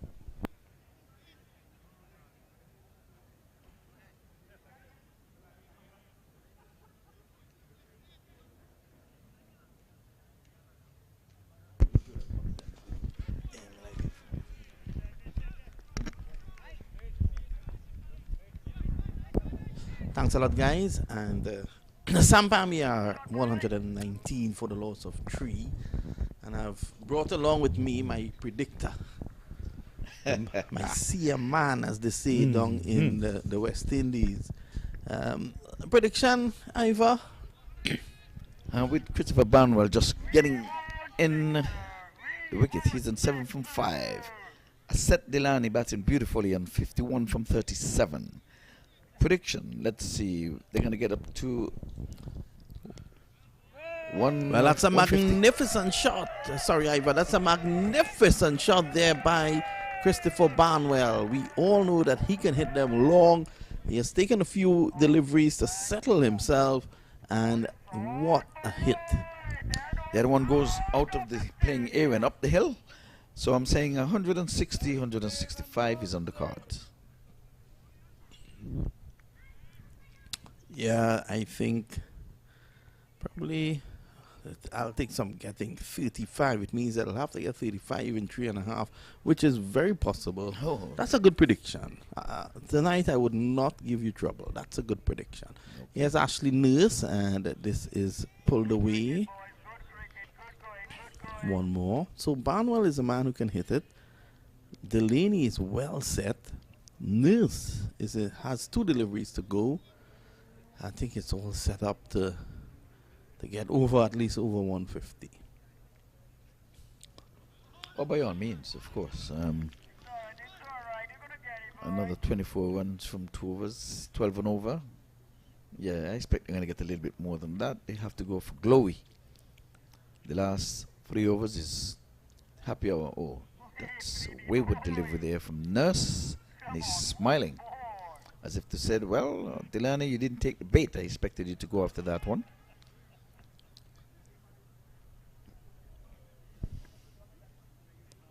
Down the leg side, he's sweeping and sweeping well and going to get a boundary. So that's a fine shot there. 131 now for 3. 3 overs to go. And at 10 and over, they can get up to 160. That'll be a good score. We all know in the night it's difficult to grip the ball. So I think 160, 170, and you're still not safe. It will be competitive, but you're not safe. No, the wicket because is of the conditions. The wicket is a batting paradise. It's But very added flat. to that too, Ivor, the dew factor is very heavy. That is true too. So bowling second is going to cause some concern. So Ashinos finishes with 1 for 37 from his 4, being struck for a boundary after his last delivery. So the happy hour is on. There's a lot of wickets in the hut, 131 for 3. So these two batters, they're going to have to go for glory. Barnwell on 14 from 7, striking at 200. Out of all the teams I've seen so far, and I've seen all by now, that are taking part in this tournament, I'm looking at 3. The US All-Stars. Yes. Somerset Cavaliers. 2. SAMP Army. 3. Yes, SAMP Army. 2 of 2. They're looking for their third here.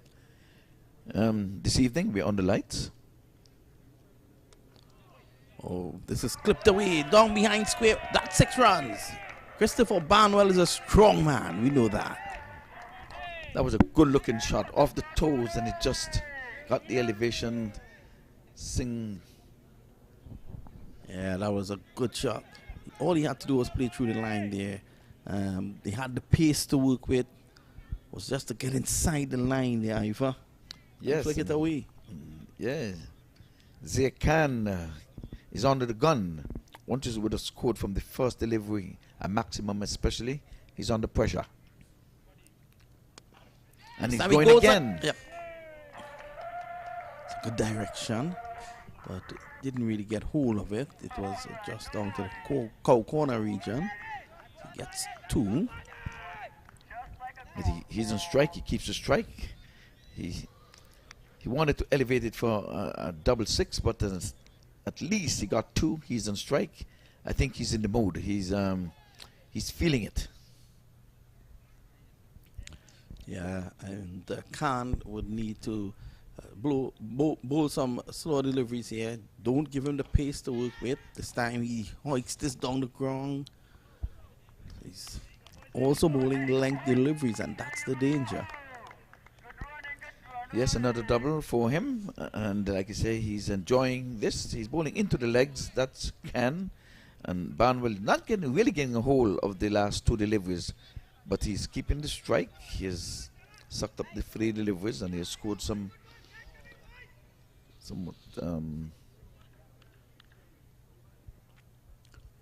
last 3 deliveries. 10 runs, right? I think. Brought him 10. Yes, 10. Yes, you're Yes. right. So he hits straight down the ground. That's powerful. Nurse using the old-fashioned long barrier.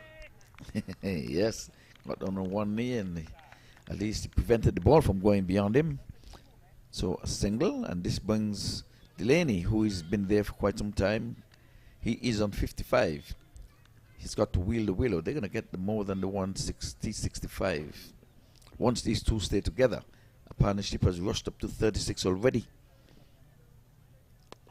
Kind of good delivery, and he ran all around that and afforded the batsman to get a single.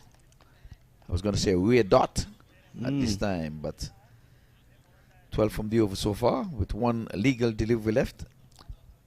I don't think Barnwell is going to be satisfied with the 1-6, so let's see if he's going to go for glory. He can finish it with a 6, as he would have started with a 6. Khan under pressure, bowling over the wicket. Looks around his field to make sure everyone's in place. But let's see if Barnwell is going to say, you cannot set a field for 6, pal. Down the ground, and that'll go for 4. 1 bounce into the side screen, so just to the right of the side screen, sorry. That's 4, 147, so you're well on course there, Ivor. That was well placed. You can't put a man behind the bowler's arm. So that was a good looking over there for SAMP Army. SAMP Army yet to lose the match. They've been 2 up. And they've been in the win column on both occasions. Barnwell races up to 29 from 12. Delaney is on 56. He's been in the 50s for quite some time, but he's not been getting much of the strike since Barnwell has occupied the crease. So are we going to see Jacobin, or he's just getting the ball to get some of the dew off of it? Yes, I think that's what it's going to be. Jaskaran is an ever-present danger as a batsman, and once he's in the ranks of the opposition, you always have to be wary of him. He's a good talent, awesome hitter of the ball. 6 sixes recently in limited overs international. Well, the penultimate over, this is going to tell the tale now to know whether they're going to get more than the 160 and 165, my prediction. Let's see what Jesse Singh will do. An accomplished fast bowler. No ball, straight down the ground as well. It's going to go very close to the boundary. So he has the right idea, Ivor. He's looking to operate with Yorkers. He was trying to York Delaney on that occasion. He was able to force it down the ground. Delaney has been excellent. Man of the match last night. Looks well. Been batting like a batsman of sort, not a slugger. Looked good from the moment he walked to the crease. Well, here's a free hit for him. Jasdeep Singh been expensive. Let's see. He's using the long handle. And he goes effectively with that long handle. I think that is 4. Yes. The umpire signals 4 down to cow corner. That was the free hit. But it was flirting with danger because that one was above the waist. I don't know how the umpire did not call that. I'm sure you can see that again on the replay. That one was above the waist, but the square umpire did not call this one. So 4 runs nonetheless. I think he got away with 1 there, but he may have been advancing down the track, so that's why the umpire may not have called it. But if that ball would have passed him standing in his natural position, this time he's driving off the inner portion of the bat. Take off for the first one quickly, but good fielding from the wide long on. Kept them down to a single, but that brings the dangerous Christopher Barnwell on strike. He is on 29 from 12. Delaney is on 63 from 43. 155 it is. We're in over number 19. It's a 2020 encounter. This is the 13th edition of the US Open. And we are here on the lights at the Broward County Stadium. This is the last match of the day. Day number 4. Singh runs and bowls to Barnwell.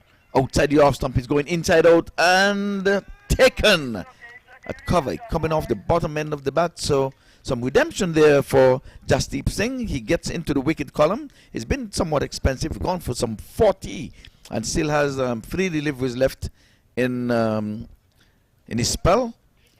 Soft dismissal in the end, but Barnwell there was going for glory. He's gone for well played 29. Now Delaney is still there, and I'm sure he will want to be facing the last over. But well done, Christopher Barnwell. That's a respectable total. But in 2020, you can never have enough. You can never have enough to say that you're feeling safe. But Corey Anderson, he replaces the batter. That would have gone out caught at extra cover.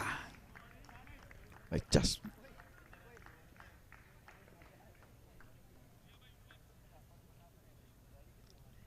So Corey Anderson, he brings out the long handle, and will he be on strike? Let's see. I think yes, I think so. They didn't have enough time to cross there, so Corey Anderson will be on strike. 155 for 4, 18.3 overs. Punjab's early in the day would have won the toss and inserted SAMP Army Joaquin Cornwell started at the top, and he's been long gone. He would have made his contribution and left. But Jasdeep Singh bouncing with a wicket outside the off stump, and that one came back to him in a hurry, and he is run out. He was backing up a bit too far, and the ball came back to him, and there was no chance of him getting back in this ground. So 2 balls and 2 wickets, even though the credit would not go to Singh. We look at it again, and the thing, he was wide outside the off stump. He got on bottom edge, and it left him stranded in no man's land. He was hoping there that he would have missed, but he's hit, and he's got to walk back for a well played 63. Well played, young man. So Corey Anderson could have done much more with that. We want to welcome back Lenny for the next few deliveries. So Lenny, you can take it home. Yes, Ivor Henry, we've got 8 balls remaining. Corey Anderson is at one end, and it appears Cornea Dry has walked to the middle. Still 100 and a lot of 5s on the scorecard. 155 for 5 with 8 balls remaining. We've seen a hat-trick of wickets. Well, in fact, we've seen 2 wickets in a row. And Corey Anderson is defensive, can't score. Yes, indeed. And you can't fault Delaney there. He was trying to get to the striker's end. He was eager to get on strike because he's been there for quite some time. So in a team-like fashion, he would have run out. So it was not one way you would have said that was a misjudged single. He was backing up. And the fact is, the throw from Jesse Singh looks like one of anger. I'm telling you. Yeah, Jesse Singh hasn't gone cheap tonight. He's gone for like you're shopping at Macy's, quite expensive. That's a good one. Yes, his spell has ended. And it's 1 for 42 from his 4. So he's been walked out of the park. It's a flat pitch. But like I said, this is what you need in 2020 cricket. 157 for 5. We have the final 6 legal delivery left in this inning. And who will be the one to... Zia Khan it is, with ball in hand. And Ivor Henry, this will set the stage up to see what Jaskran Malhotra will bring to the table. And the likes of Sonny Sohal, of course, Saeed Abdullah, Ashley Nurse. And so we'll have to wait and see. But this set the stage for a very good chase. Look at that. It's 157 on the board. But more importantly, there's momentum towards the end of the innings. It's not so much the quantity of runs, but something about the quality. How does it end? Does it end on a high? Yes, well, we just see my prediction 165 as Can bounce in, and he's whacking this one in the offside. But he's going to get 1. The thought of 2 aborted the idea. As the throw comes into the bowler's end, that's going to bring Corey Anderson strike. He's 2 from 3. He has got to do more than that. He's become the finisher. But 2 relatively new batters at the crease at this time. Would that work to the advantage of the Punjab Blues? Well, we'll watch and we'll wait. The fact is, batsman comes out here looking to go big, no matter what. And so that approach alone, you never know. Ball can fly anywhere, but 5 balls remaining. And the hard-hitting Corey Anderson, who has played many years at the international level.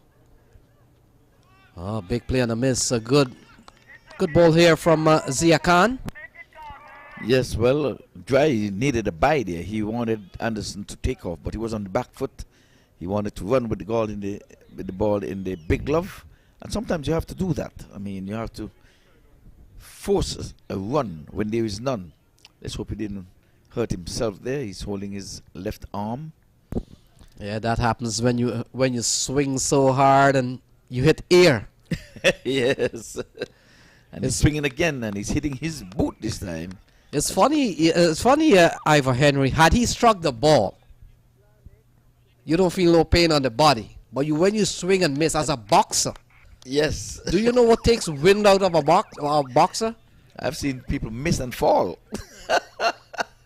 You get hit as hard as can be from your opponent, and you stand and you take it. And you swing and you hit the wind, and down goes Frazier.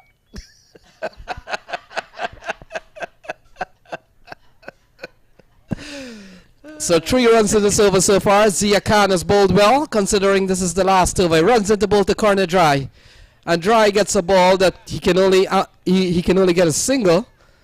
And this is good bowling here for the final over from Zia Khan. 160 on the board. Yes, my prediction was 160 to 165, but I was sticking with 165. They have 2 swings at this, 2 legal delivery left, but they're planting poles and a dot so far with the first 4 deliveries. Let's see. 170 will look good. A 6 and a 4. 172 would even look better. 2 maximum to end this inning. So Corey Anderson has come back into strike. And Zia Khan, he's been brilliant so far. Oh, smacked into the onside. Well stopped here from, it appears to be, is that Jesse Singh? Yes. Yes. And the ball has gone away for 4. So he did well to try and save the delivery. Looked pretty good. And let's take a look here. Yeah, he was outside. Was he? Yes. No, the ball hit the rope. Ball hit the rope, and so 4 runs off the bat of Corey Anderson. And so final ball coming up, it's 164 for 5. And all of a sudden we've seen 160, 170 in play here as the final ball comes in. And that's a good delivery. They'll scamper through for 1. They will stay for 1. And so that finish up things here. It's 165. So my prediction was not too far off. It was smack on 165 for 5 at the end of 20. Punjab winning the toss and putting SAMP Army into bat. We'll have a rundown of the scoreboard. Raheem Cornwall did well at the top for 30, but Gart Delaney run out unfortunately for 63. 29 coming from Christopher Barnwell. A good knock from some 13 deliveries, and Smith Patel 19 from 19. We had some 9 extras along the way. 165 for 5. In the bowling column, with only 5 wickets to have fallen, just 1 wicket each for Kulwinder Singh, Jasdeep Singh, Zia Khan, and Ashley Nurse. So there you have it. Run chase, 166 needed when we return. With that, we'll turn it back over to Master Control.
ઉપરથી કઈ ઉલાવ lazy હું પડી ગયો ના આપણે બે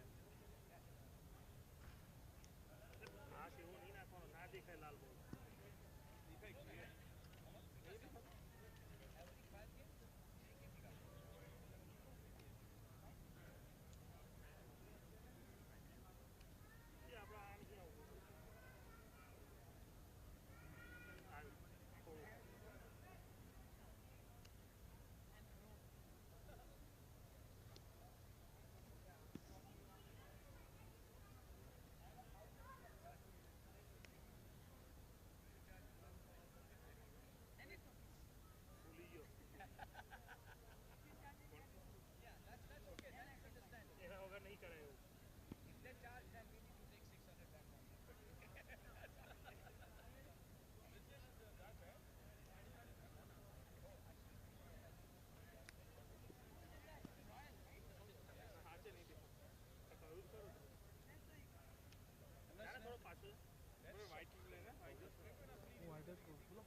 नहीं आता करो क्या અત્યારે અમે બોલિંગ શીખીએ તો કઈ બોલિંગ શીખ્યા ડાયના બન્યો દે પાછળ જતો રહે કીપર ની કાબો કીપિંગ છે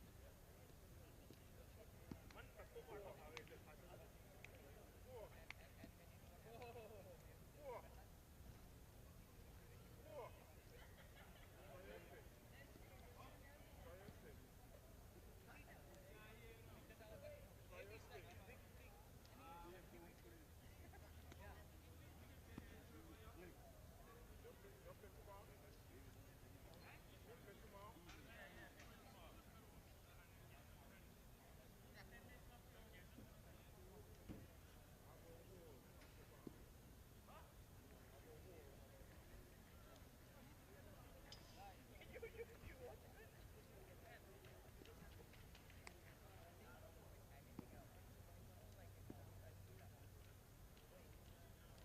Ella.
Welcome back. Well, we're here for the one chased.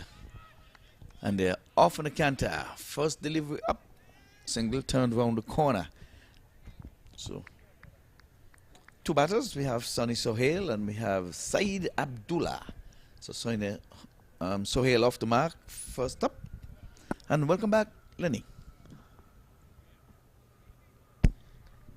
Thanks, Ivor. And so 100 and what's the target? 165. And so we're in for what promises to be a very good chase here by Punjab Blues. Netravalka from the far end of the ground will come into bowl for the first time to Abdullah Saeed, or Saeed Abdullah. Gets a quality delivery. Netravalka is a tidy bowler, and he's going to be a handful here. Yes, that one squared him up somewhat. Played back along the track to the bowler. And Netravalka, a left-armer. So many left-armers in this tournament. At one time in the West Indies, they were rarity. It was just all right-arm fast bowlers coming at you.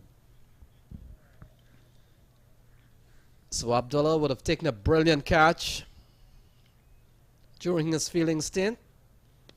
But now it's a batting situation here, asking 8.4 and over. Yes, Sampami has not lost the match in this tournament, so they're going to try to keep their winning ways going. Punjab Blues, on the other hand, are going to try to win twice. They would have won the toss, and now they're trying to win the match. So now they're chasing twice. So we've seen a very good start here from Netravalka. Quality bowler.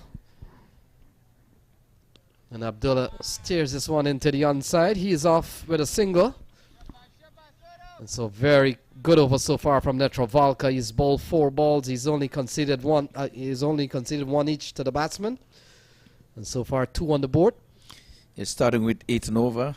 I think the Sampami going to try to build pressure and going to push that required run rate up to say about 11 quick, fast and in a hurry. If they can do that within the power play, I think they're going to be home and dry in preventing the Punjab Blues from getting the 165 that is needed for victory. 166, I beg your pardon. Lights! Lights, camera, action, bowled him, knocked him over, and that was a good delivery. He's looking to turn it in the onside, but that one knocked the off stump out of the ground.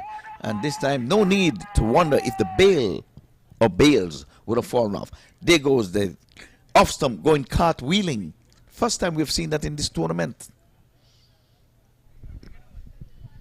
Yeah, that's a brilliant sight for any fast bowler, is to hit the stumps.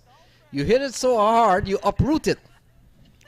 And sometimes, as in the case of this one, look at that. One of the bails still standing on the second one. And lighting up. I wonder if he got an inside in onto that, because he was playing outside of the sticks, and that one knocked the off stump completely out of the ground. And you can see Cornwall there delighted about that. There it is. Look at the cartwheel. The keeper was in a spot of bother there for a moment as the stump came back to him, towards him. That's a delight for any fast bowler, So especially hitting the off stump. So Sonny Sohail goes quite cheaply here tonight.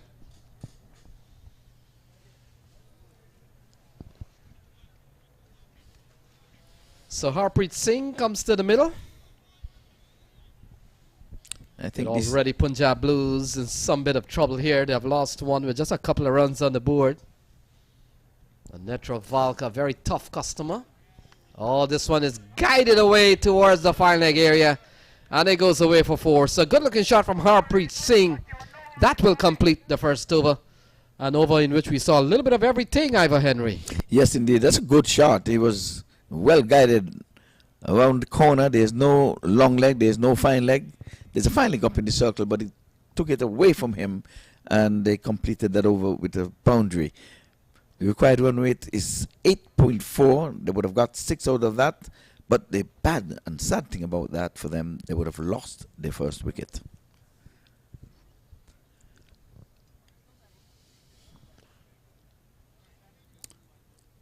this is a good batting track.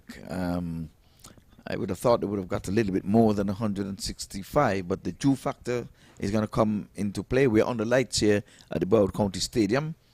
So I think that was one of the reasons why the Punjab Blues would have asked the SAMP Army to bat, as the dew might have an effect on their bowling and that ball slipping and sliding. But so far, it has not worked in the Punjab Blues' favor because they would have lost a wicket in the first over.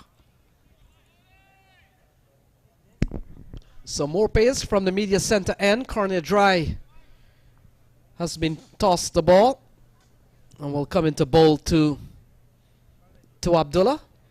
And Abdullah gets a quality delivery, does well, turns it into the onside and picks up his second run. And now brings Harpreet Singh, who has just come to the crease with the loss of Sonny Sohal's wicket. Yeah, that one was back of a length. A little bit of in-swing to the batsman. He rode the bounce very nicely there. Harpreet Singh, well, let's see if he's going to be a no-nonsense man. First up, 4 runs. Well, he's in with his second delivery, but it's different bowler. And that's the quality here of SAMP Army. Ball flies off the edge. They'll pick up another run, but certainly was not in control, this Harpreet Singh, and the bowling continues to be very good here. This time from corner dry. Yes, well, the man placed outside the 30-yard circle, or one of them at least. He's in the wide third man position, and the other is down at the deep backward square leg. So we'll say good bowling. He's bowling to his field. So corner dry from the media say, oh, pulled into the onside. Didn't time it well. It's a lot of height and distance, and in the end, only a single here to Abdullah Saeed, but ball was in the air for some time, but well away from any of the fielder, and Abdullah picks up a single. Well, I'll have to say he placed it well, because the man down on the deep backward square leg had to run to his left, so there was no man in the mid-wicket area, or else it would have been a nice dolly catch for him. But only 2 men can be outside of the 30-yard circle in the first power play, which constitutes 6 overs. So I see our good friend Danny Khan, who's done tremendous work over the years. He's done a lot of work. He is no stranger to US Open cricket, and he comes here as the umpire coordinator. And I think Ivor Henry, Danny Khan has an easy job this year. And the reason why I say easy job, it's not the days when we used to have 4 pitches outside, 1 at Brian Piccolo Park, 4 matches in here, and he has to find umpires and have them go off on time. Yes, but you still had Miramar, you still had the MAQ ground, and you still had the what's the ground over there in Sample Road? Yes, over Sample Road over there. So he had to coordinate. Wow, this is a 1 bounce 4. Good looking shot there from Harpreet Singh. He moves quickly onto 9, 13 for 1. So a good looking shot from Harpreet. Look at that. Just forcing the ball back to the bowler. And while he got it over wide mid-off, you see the intention was quite clear. And that's a good looking shot from Harpreet Singh. He's look a brave batsman. He's up to 9 with a couple of 4s already. Yes, so I'm totally in agreement with you in terms of years gone by with Danny. It's relatively, cool for him. But Yeah, back to live cricket. In this tournament, well, there's a big appeal. Everybody says that the ball may have come off the bat. It's gone. So umpire Aditya Gajar raises the dreaded finger, and Harpreet Singh has to go. It's now 13 for 2. We'll see that on the replay. He's saying that he came off the forearm. Let's see. Back of a length. No, that came off the glove. We can stop it there at the glove, but I can tell you right now, it was not that high. It was not that high. Back, take it back. Freeze. Glove.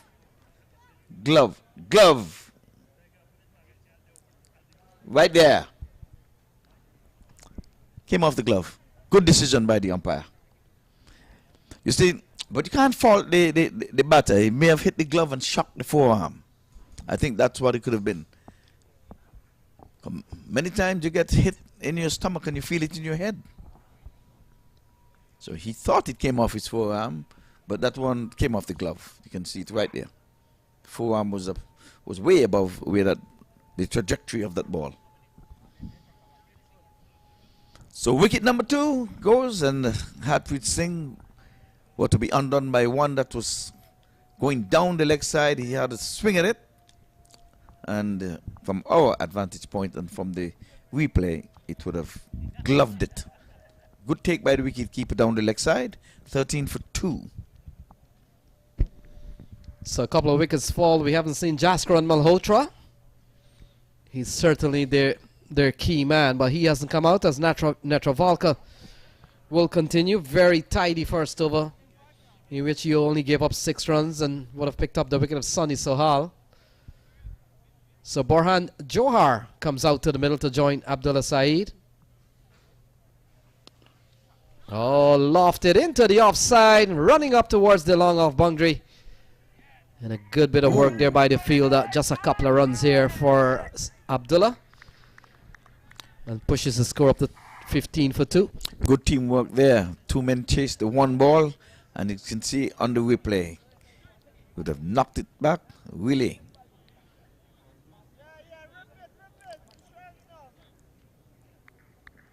First, he had given up on the chase and realized that the ball was not going quickly, speedily into the boundary. He decided to go and prevent it from crossing the boundary rope. So Abdullah settles some weight. Netravalka, another delivery here that the batsman is all tangled up. And that's what good bowling does to you sometimes, Ivor Henry. Yeah, he got to him a little quicker than he anticipated and a little lower. And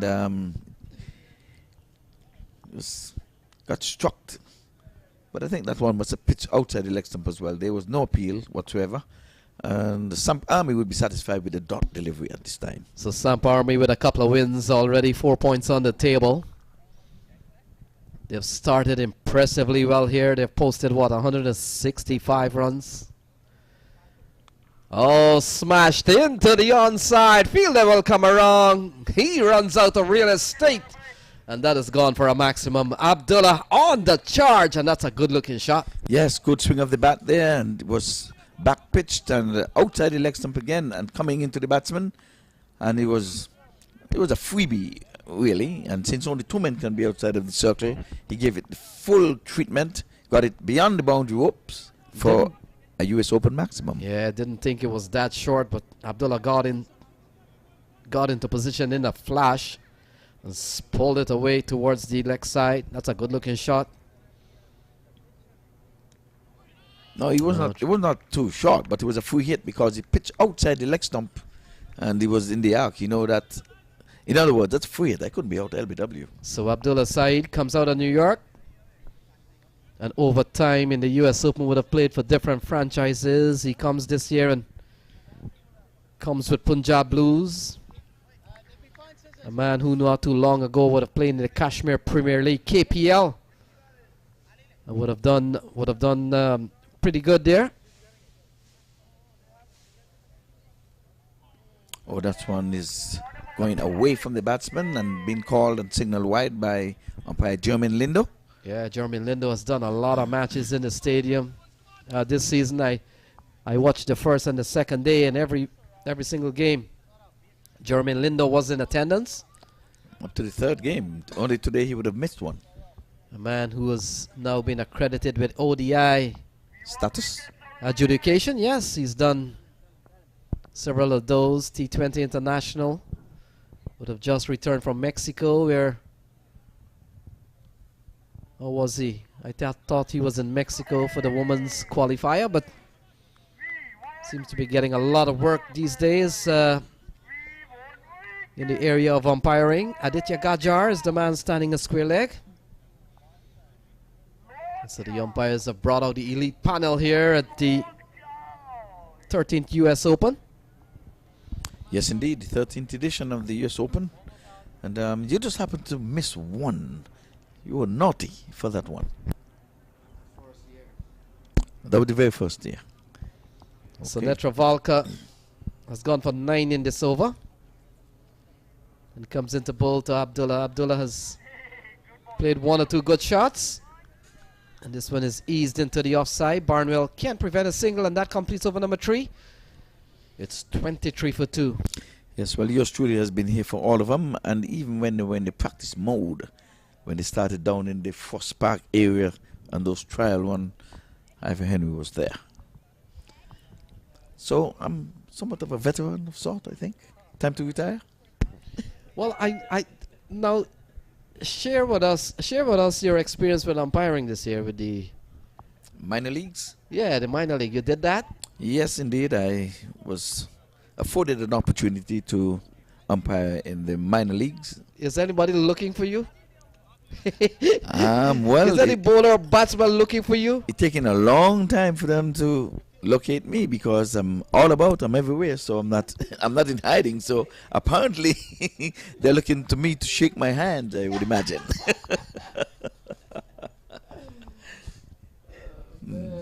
You see, I always go with my umpiring on anything I do to say, well, when you would have done your best, not even angels in heaven can do better.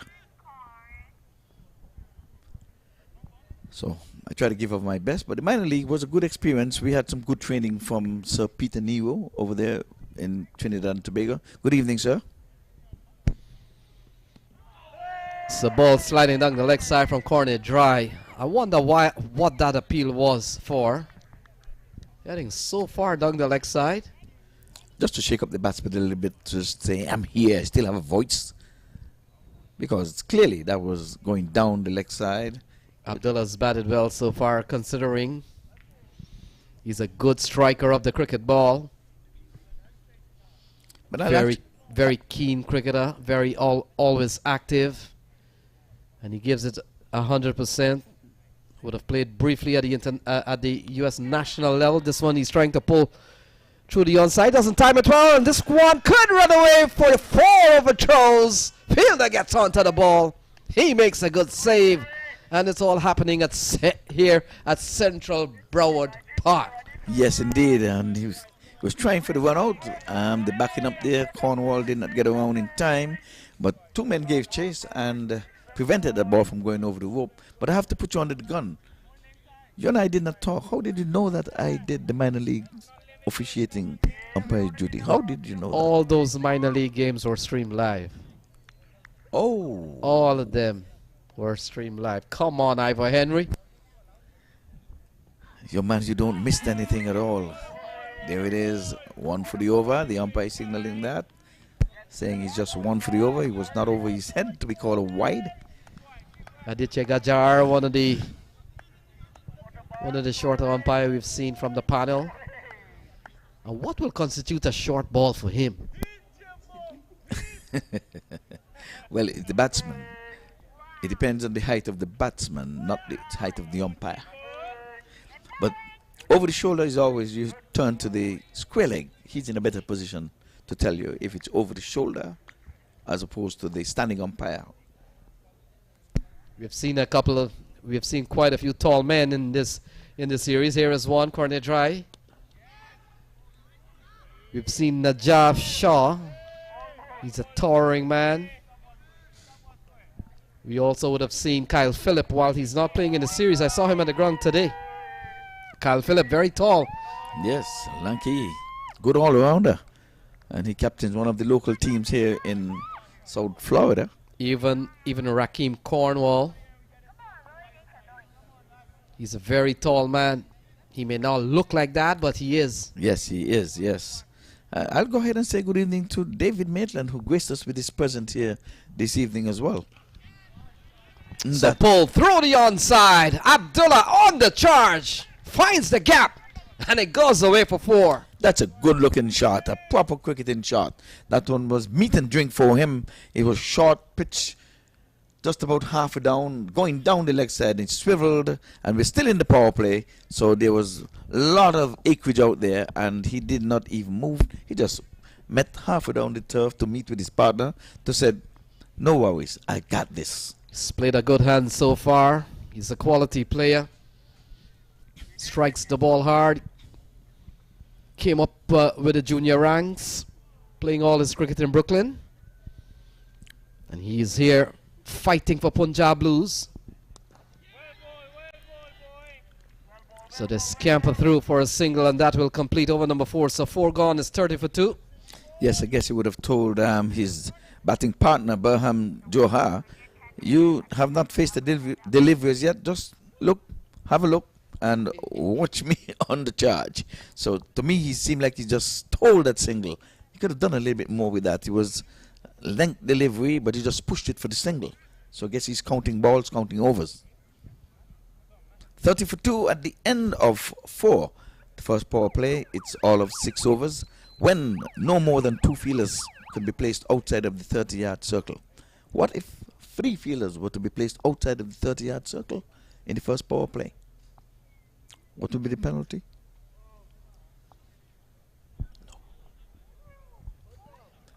It'll be a big no ball called. So it appears Harmeet Singh, In a turban. the left arm spinner, has been given the ball. And he's a quality bowler, so we've seen a lot of quality players on display here, and this matchup between Punjab Blues and SAMP Army was always going to be one to showcase that. And this one comes at prime time, Ivor Henry. And again, well, I'm going to put you under the gun here again, because folks want to hear you explain the definition of a wide ball. You've done that so well about not giving the batter a fair chance. So when you gather your thoughts, you can just come back at it. So Abdullah on strike. He has struck 19 so far.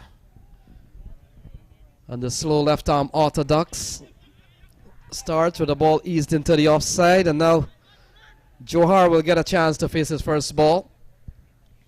And we've seen so many times in inning Ivor Henry when sometimes batsmen come to the crease and they've had to wait a long time before they see a delivery. Before they face a delivery, because in Burham Johar, in his instance, he's been watching at a few deliveries bowled from the non-strikers end, and as you have said, he gets a chance now to wheel the willow himself. We're still in the power play overs. They've got to push on. So Harmeet Singh certainly brings back memory back in the 70s when the likes of Bishan Singh Bedi used to bowl with his turban on, and then later on we saw Maninder Singh from India. Harbhajan Singh also used to bowl with I think you call that a patka, not necessarily a turban. The turban is the bigger one. Well, Johar has contributed to the partnership of 19. He has his 1, but he's off strike now. And he's going aerial. So ball struck into the offside, running up towards the wide cover boundary. Fielder does well. In fact, he has not done so well. And the ball has gone away for 4. So a defiant attempt here by the fielder. But in the end, Abdullah picks up another boundary. Look at that. Inside out, over, wide extra cover. And a big chase here from one of the fielder. But to no avail, the ball has gone for 4. Yes, indeed, but that's the effort that you want to put in. The bowler will be delighted for that. His skipper would applaud him for that effort. So ball chopped into the offside. Can't score this time, Abdullah. Hit it straight to the cover point fielder. And he's batted well, and considering we've seen a couple of wickets fall, we haven't seen Jaskran Malhotra, who's one of the newest batsmen to have hit 6 sixes in an international game. He did it not too long ago. And so he's still in the shade somewhere waiting for his turn to come. 36 for 2. Abdullah is carrying the fight here to SAMP Army. They're going at 7.4. They require 8.5. So there's a bit of a gap there, but a couple of big strikes certainly can close the gap between runs required, rate required, and current run rate. So 5 overs gone, 37 for 2. Yes, again, it seems as if Said Abdullah is stealing the overs. Again, he just pushed this one to Cornwall and took off quickly. So we're going to hear the golden voice of Sasha. I'm going to make leave. You can stay, Lenny.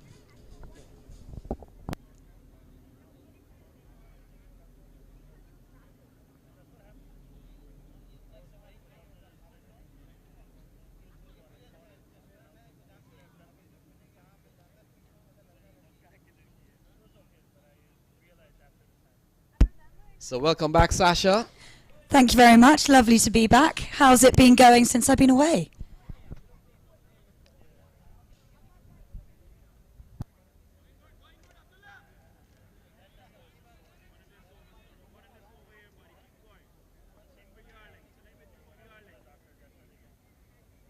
So Netravalka switches end and will come into bowl to Abdullah. Abdullah's batted well for 25. Well, let's look at some numbers and then we'll see where we at. So the target is 166. They're batting at 37 for 2. And so essentially they need 129 from the remaining 89 balls remaining. Asking rate 8.7. And they're going at 7.1 at the moment. Yeah, despite being slightly under the required rate, it's not far off, and as long as they keep this scoreboard ticking over, it's definitely not out of sight for the Punjab Blues. So Netravalka to Abdullah's side. That's a lovely shot through the offside, but will meet some bit of resistance. Only a single to Abdullah. He goes up to what, 26. He has batted well. It's 38 for 2. Last over of the power play, and as I'm sure you're all aware, that means that only 2 fielders can be outside of the 30-yard ring.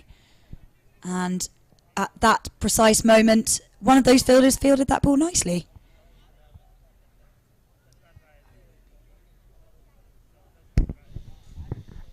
So Netravalka, we saw him bowl a couple of overs from the top end of the ground. He's now switched end. Will be coming to bowl to Borhan Johar. Johar came in and had to wait a while before he faced the ball. So he's all ready. And he's giving Netravalka a different proposition. He's a left-hander. And a play and a miss and the ball goes through to the keeper. Yeah, good ball there from Netravalka. It sat up a little bit higher than I think Johar was expecting there.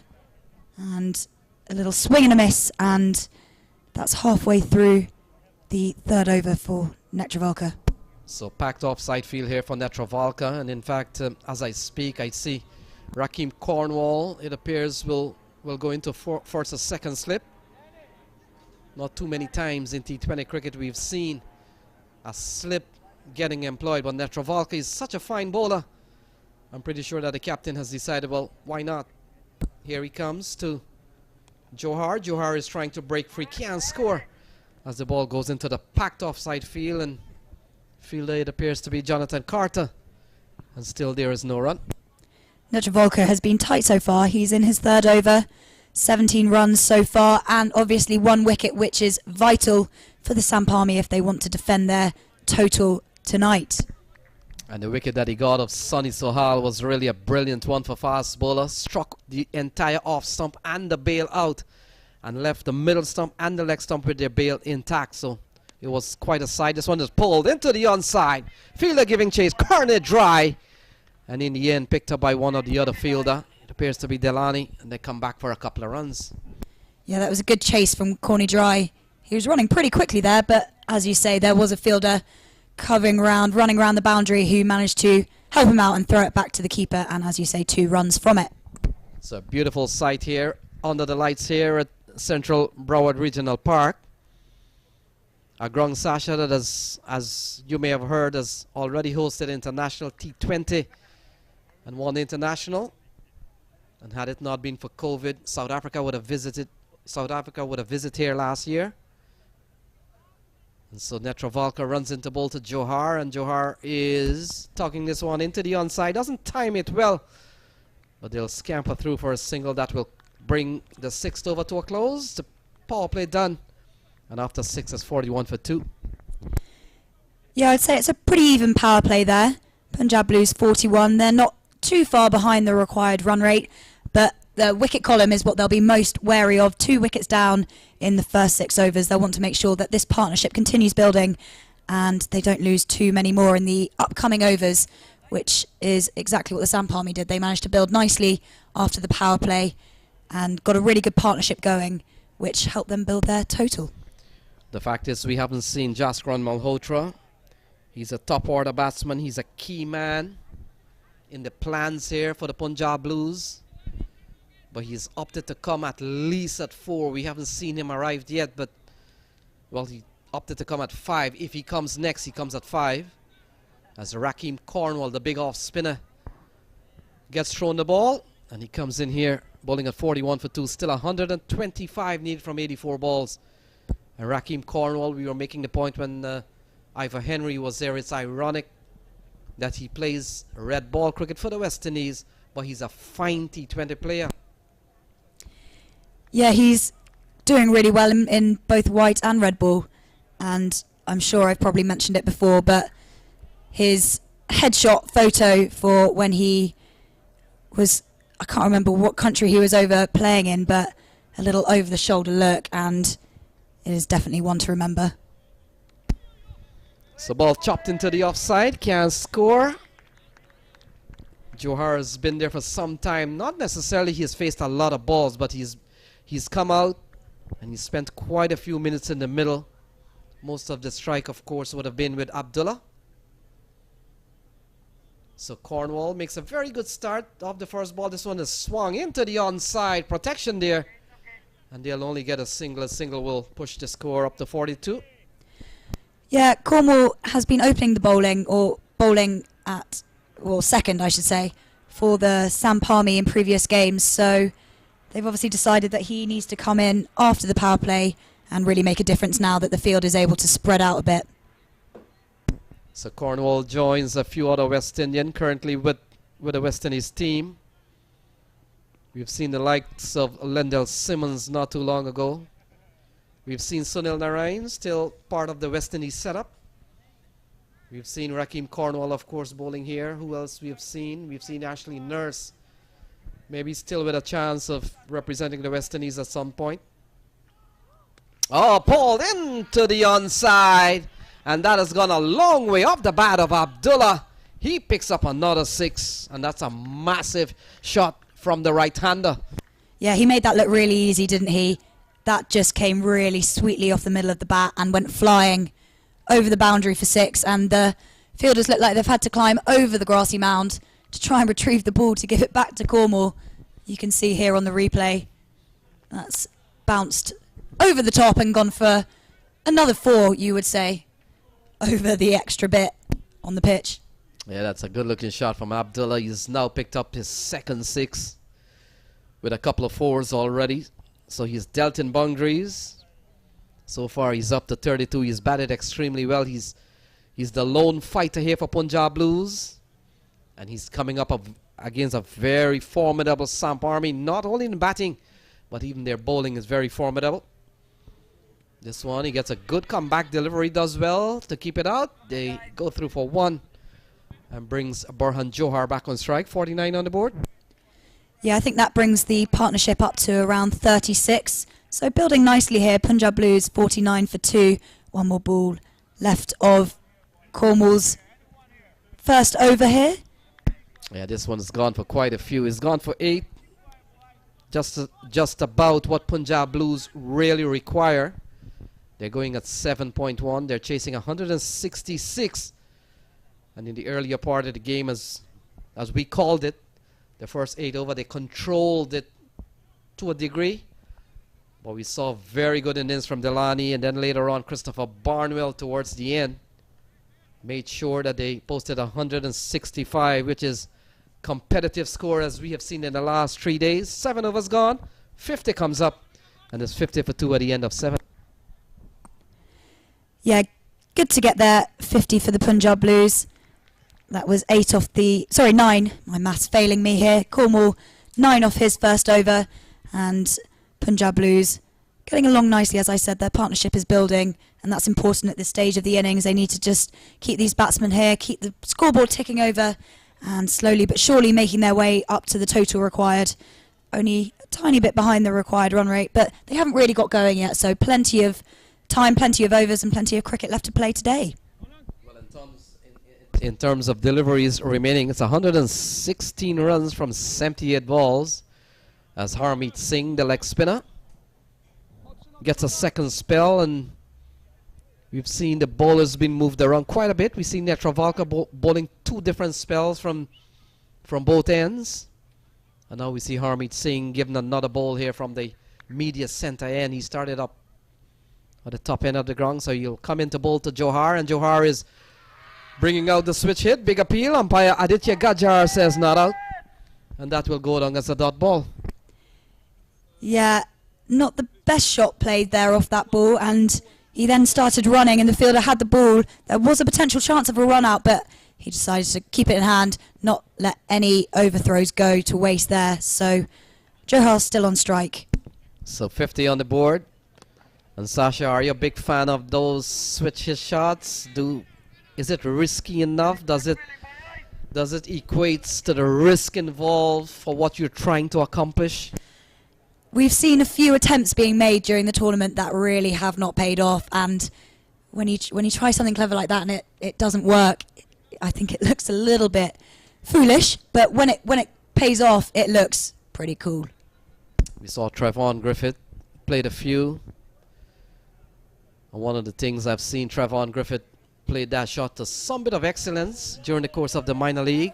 Appeal goes to square leg. Well, the umpire is called a square leg umpire, but he's certainly not a square leg. He's at point. I wonder what. So what would you call that umpire now? Is he a square leg umpire or is he the point umpire? Yes, it's a good point there. He's definitely not standing at square leg, but as you're right, he is technically the square leg umpire. So 51 on the board. Abdullah gets a good delivery, does well to keep it out. Gets a single. And this was done well for Harmeet Singh. Look at that, just 2 runs in the over so far. Yeah, he's kept it really tight, and that's exactly what the SAMP Army, would be wanting from him at this stage of the innings. 2 more balls to come, though. See what happens next. So 114 runs still needed. There's still a long way to go. Oh, smashed into the onside. Gone a long way into the camp of SAMP Army. Off the bat of Barhan Johar. And that has gone for 6. Yeah, if ever the Punjab Blues were going to stop that megaphone from blasting, hitting the ball straight into them is definitely going to be the way to do it. As you can see on the replay there, straight into the SAMP Army seats. So good strike here from Barhan Johar. He may have something in the tank for him to bat him. Oh, is he bowled? We'll have to wait and see. Oh no, Smith Patel takes the bail off in a flash. And so Barhan Johar will remain out in the middle. So 8 overs gone, 58 for 2. Yeah, as you say, 8 overs gone, and now would be a really good time for us to take a Mad Hatter tea break.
So bowling change, 8 overs gone, 58 for 2.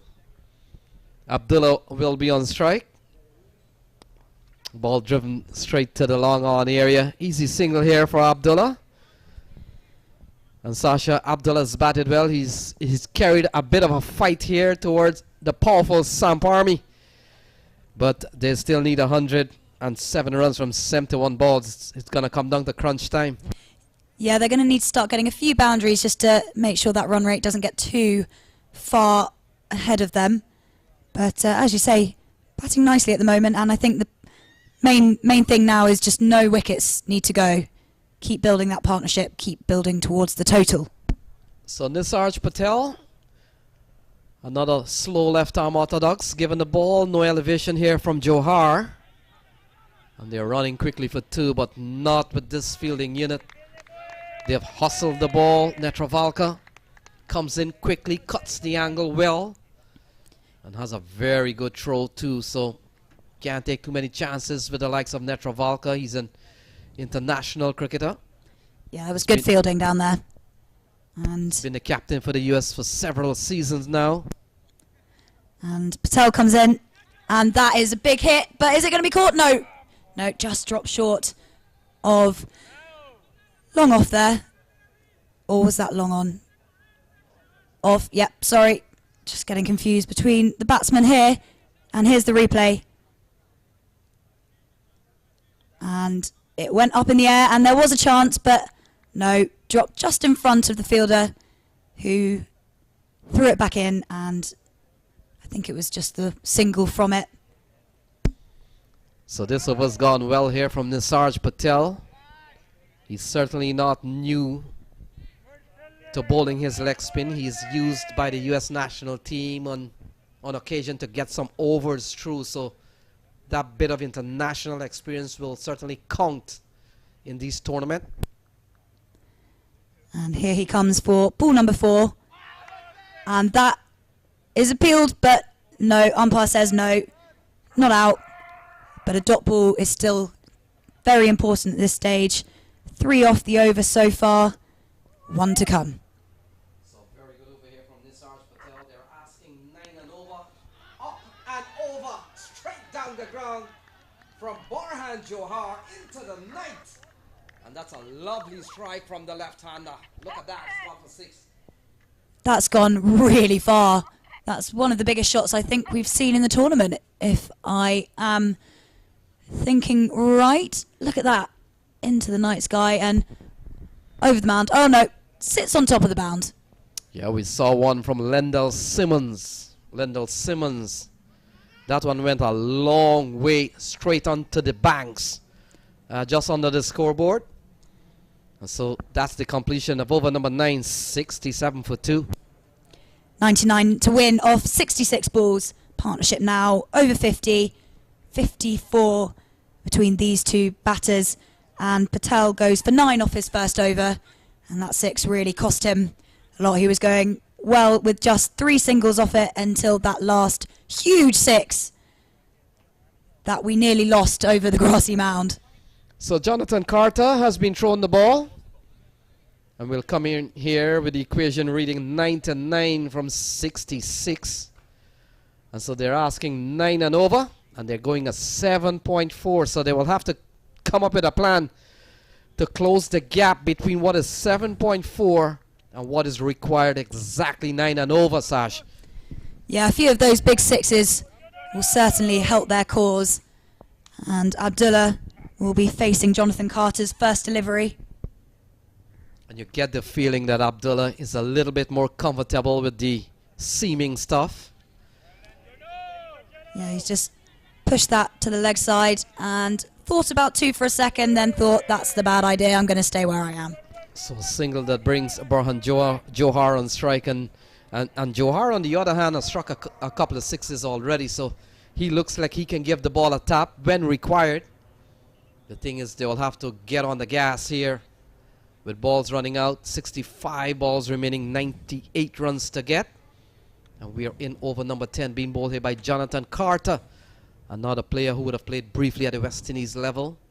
Comes out of Barbados and would have played regional cricket for Barbados for several seasons. So he comes in here to bowl to Johar. Johar is trying to go big through the onside, no elevation, and gets a single out towards the onside, 69 for 2. Yeah, as you can see, the run rate required is 9.1. They're currently 7.4. So as Lenny was mentioning, both batters need to do something magical here as Carter comes in for ball number 3 and just push back towards the bowler.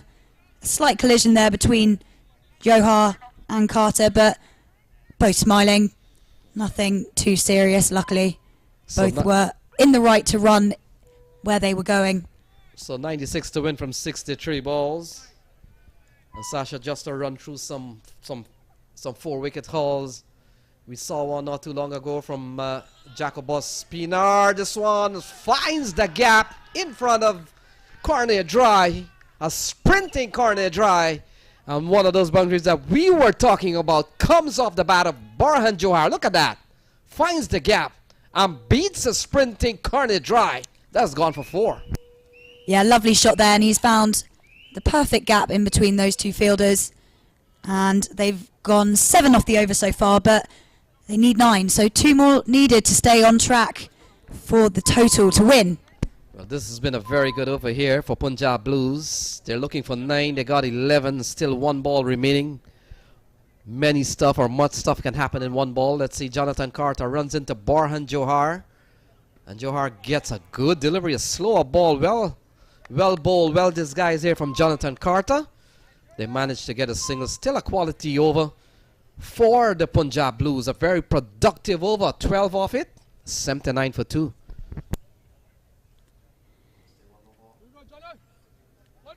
One more ball to go in the over. And as you say, it's been a good over for the Punjab Blues. 8 off it so far, but they need 9. So what can they do here with Carter's last ball of the over? And they've hit it straight back over his head. And it looks like, the fielders managed to cut it off. And I think they've just scampered through for the single. So exactly what they need. 9 off the over. And Jonathan Carter, 9 off his first over. So going through some of the list, as we saw earlier in the tournament, some 4-wicket hauls. We haven't seen a fifer.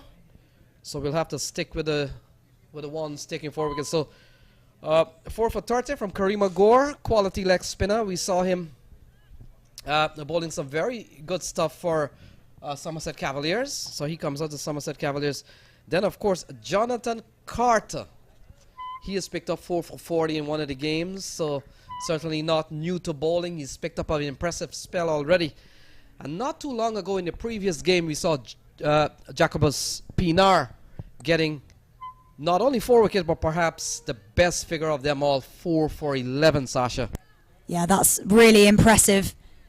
And we've hit the halfway stage of the Punjab Blues batting overs. They are 76 for 2. And we'll be looking to push through to the end and beat the SAMP Army, who are currently 2 from 2. So up in the air, mid-off, stands a chance. In fact, he doesn't. He runs out of real estate. And Abdullah has picked up his 3rd 6. A good-looking shot from Abdullah. It's 86 for 2. Abdullah moves on to 45. So 5 away, 1 big shot away from his half-century. And as much as he'll be playing for the Punjab Blues, it's always nice to hit a personal milestone as well. So we will be touching wood that no commentator's curse takes place and he goes ahead and gets it. So 45 from 35 ball. This one up and over towards the offside. Could come back for a couple of runs. They will. Challenging the fielder, putting pressure on the fielder. Abdullah is batting. He's batting well. 88 for 2. And Abdullah moves on to 47. So doesn't need the maximum to reach 50. Just the 4. Well, just the 3, I should say. But a boundary would take him over the 50. So 8 runs in this over so far. Their quest to get 8 and 9 runs on over has really paid off. He slugs this one down towards the onside. And they only pick up a single. No chance of an overthrow. Good backing up here from the fielder. And brings Borhan Johar on to strike. The partnership has gone up to 76 runs, Sasha. And this one that has started a little bit slow, but we've seen a good combination here from Johar and Abdullah. And so far, look at that, they've posted 76 runs. Yeah, they've really brought the run rate down and are pretty much on target now. Only, I think, 8.5 needed per over, and they're on 8.1, so not far off. And that one's just pushed over for a single to bring Abdullah back onto strike. He's on 48. Yeah, he's batted well. He's played a very good hand here. He's typically a very attacking player, but today he's played one of a subdued role, but still we've seen a couple of big sixes. Here we go.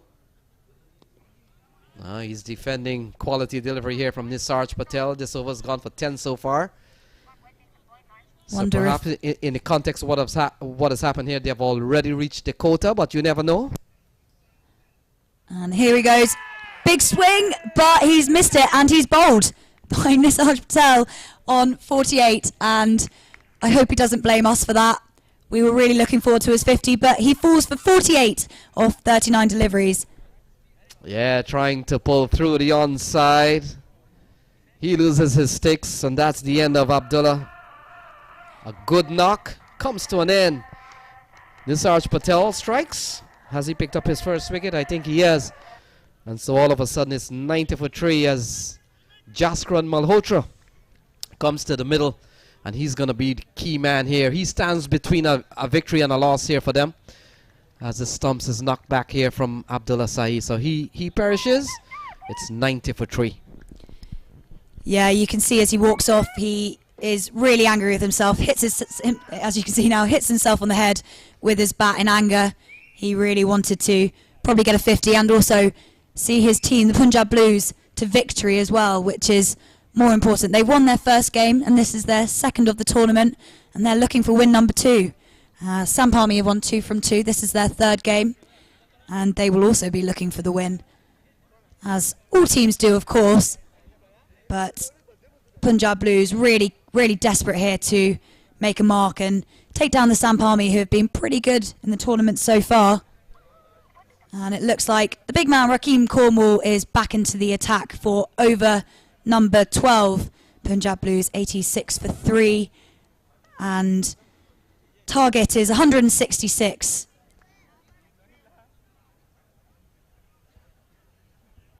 So Malhotra comes to the middle, and he's going to be a key man here.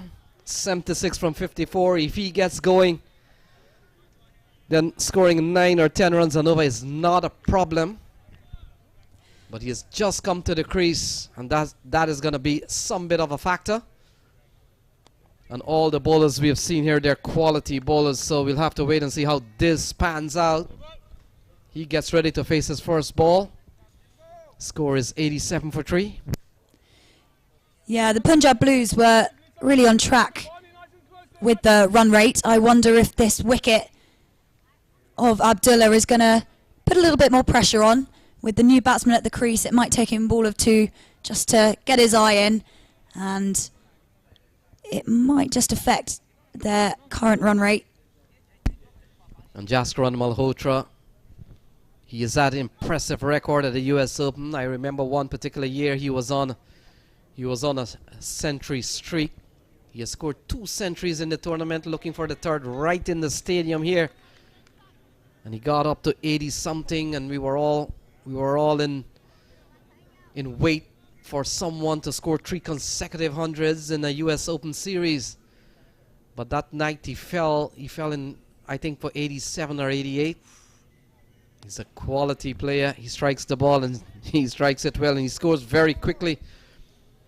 So if he gets going here, asking 8 and 9 runs and over, not really out of the realm, and certainly not out of the reach of Jaskran Malhotra.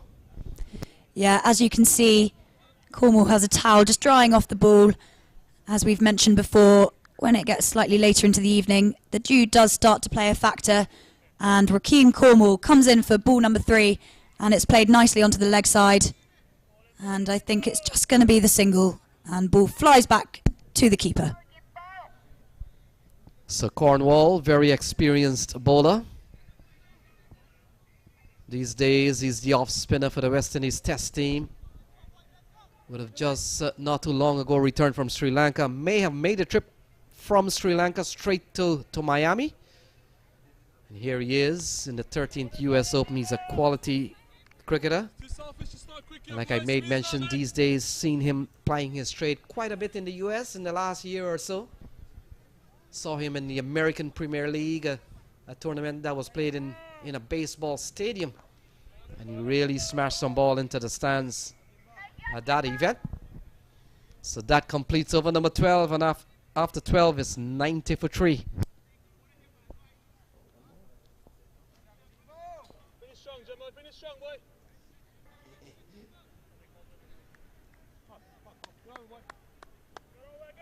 Punjab Blues 90 for 3 off 12 overs. Malhotra 2 off 3 and Johar 29 off 23. It was a tight over from Cornwall there. He's gone for 13 off his 2 and nothing of real significance in that over for the Punjab Blues. So it appears Harmeet Singh has been given the ball. And what's interesting to see, we've seen Harmeet Singh switches in quite regularly. And this is probably his 3rd spell. He's bowled some serious one-over spells, switching ends in the process. And that's one of the things of modern T20 cricket, Sasha. Back in the days, bowlers usually have a preferred end, a favorite end. Not anymore in T20 cricket. The idea is to keep the element of surprise always at the top of the heap. Yeah, it's a pretty flat pitch here, so I wonder what the change of ends, what difference it makes for the bowlers. And Harmeet Singh comes up and it's pushed back straight to the bowler. I was going to say at Lord's there's quite a big slope, so the end really makes a difference for certain bowlers, but I'm not sure about this pitch. And again, played straight back to the bowler. He's bowling nice and tightly so far. So Harmeet Singh, 3 dot balls to the big man, Jaskaran Malhotra. And all of a sudden, Sasha, what has happened? Essentially in 3 dot balls, the required rate has gone up to 10. Exactly 10, that's not good. We've seen a rise in the required rate slightly, but slightly is still rising. This one is played into the onside, corner dry, runs are wrong. Only a couple of runs. And so 2 more runs here to Jaskaran Malhotra. Yeah, exactly right. The run rate required has gone up, and a boundary here will help bring it down, but they don't want to let it get too high. Otherwise, the pressure will start building on these batters. On the other hand, Sasha, we've seen some tidy bowling. Everyone here that has been given the ball has really come to the party. Jonathan Carter, Nisarj Patel, Rakeem Cornwall, Harmeet Singh, Corney Dry, and Netra Valka. Just to name a few. They're all quality bowlers in their own right, so batting has not been easy tonight. And you look at what is required here, over 10 and over. And they're going a 7.2, a bit of a gap, but that's what the battle is all about. Yeah, as you can see, 73 to win off 43 balls. And 1 more ball of the 13th over. Let's see what he can do here. So Borhan Johar, he's been relatively quiet for some time. He's been there. He's a set man. And he tries to go big. Has he lost his stump? I think he has. Flashing stump. And I think he's gone. So another wicket goes down here. It's 93 for 4. He's staying at the crease. I'm not sure that is a wicket. Nope, nope, he is walking. Sorry, my fault. Slightly confused as to what was going on there. Oh no.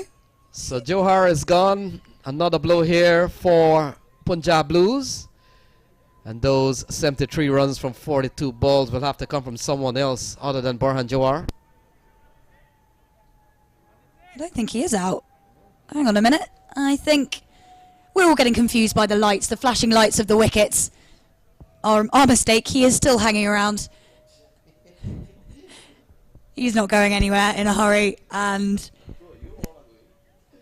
But speaking of going somewhere in a hurry, both Lenny and I will leave you in the capable hands of Vinod and Ivor for the next few overs.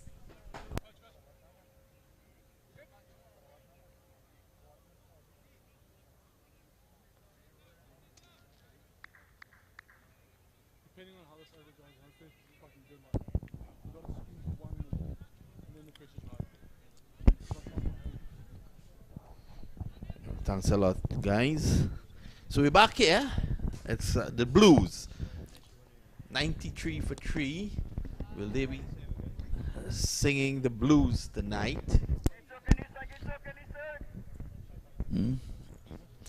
Yeah.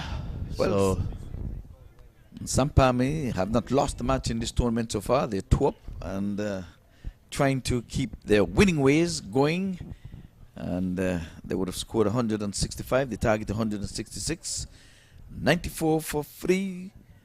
Punjab Blues in search of this victory tonight. They've lost some 3 wickets along the way. Nisarg Patel continues. He has taken 1 for 20. And Jaskran Malhotra, once he is there, the required rate is around 10 and over, 70 of 7. And once Jaskran Malhotra is there, he can get half of that in 1 over. As we all know, he struck 6 sixes in an over recently for the United States. And a fine bit of fielding down behind square there by Akshar Patel. So Nisarg Patel will continue. It's difficult to grip the ball, to get any revs on it over there, given the fact that the moisture is well evident. I wonder if Corny Dry appreciates the moisture. That's 6 runs. That's a slog sweep. It was right up. And Malhotra, as I said before, he's a 6-hitting machine. That's a big hit. Yes, that one was in the slot. 100 comes up, 101 for 3. That one's pitched outside the leg, still going down, and a proper cricketing shot. He just extended his arms and hit it over the deep backward square leg for an almighty 6. They're going to need much more of that. The partnership 15 between these two. Outside the off stump. This is over the top. 4 more. And that was wide and going further away. But Malhotra decided that he's going to get some willow on this leather. As you can see, he was well wide of the mark. Yeah, he's a big man. He has a long levers, so he could reach it. And it was just a matter of picking the spot, and that is exactly what he did. Malhotra, he is really a top player. He's 16. He would have played for the US All-Stars here for many years. He actually plays for the SAMP Army in some of the tournaments here in the United States. And he's a big, strong man, has a low grip on that bat. So a strong bottom hand. That's wide signal by the umpire. Just trained down the leg side there, but that's ill-advised because he was just picked off in that general area for 6. So I don't know why would he want to go back there. Crouches and waits. Very low stance. Tall man. He loves to get underneath those deliveries and raise it over the boundary. Very sensible player as well, experienced. So in that over, he would have struck a 6 and a 4. There was no need to keep on hitting. The required rate is 10, and he would have gotten in that over 14. 14. Why look to play a silly shot when you can just stay in the game with wickets in hand? And he's farming the strike as well. He made sure that he's going to be on strike for the next over. So I guess he's going to take matters in his own hands. The partnership has gone to somewhat 21, and I think the 4 teams to watch, Ivor, really keep your eyes on the Blues and SAMP Army, Cavaliers, and the US All-Stars. There we go. So these 2 teams are in contention for the playoff. SAMP Army has not lost a match in this tournament. Punjab Blues, they've won 1 match. They've played 1-1-1. Both teams, 100% record. Okay, well, will it be Jonathan Carter to continue? He would have bowled his 1 over for 9 runs, and that will be within the asking range in terms of required run rate, if he can keep going at 9 and over.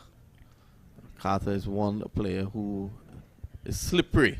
Yes, last night he bowled from that far end and he looked good, lively, and I think he did the trick for the SAMP Army last night.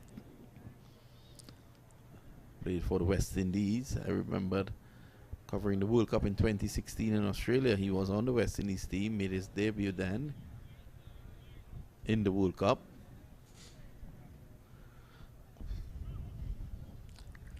Sometimes I think some of these cricketers are badly handled, and like a flash in the pan, he came and left and you wouldn't even remember he was there. So here is Carter. He's trying to tell the batter, be honest, stay in your crease. Yes, he Giving was Burham Johar a warning. So if he man-cads him now, he could have man-cadded him there and nothing would have been wrong with that. But he's still giving him a warning. Yeah, there's nothing say he has to warn the batter, but he did on that occasion. How to work this one off the legs to the mid-wicket region. Scampers through for a single. Johar comes in to strike. He's on 30 from 25. Required run rate, like we said, is 9.9. Carter's gone for 10 from 1.1. So if he keeps this up, I think the required run rate would stay the same.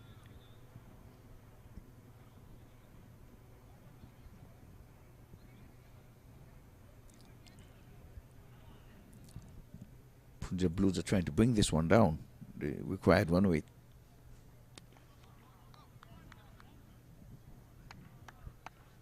Pushing just one. Brings the big man back on strike. Malhotra. And on the other hand, SAMP Army going to try to push that required run rate to maybe up to, say, about 12 in the dying moments of this match. So it's Carter.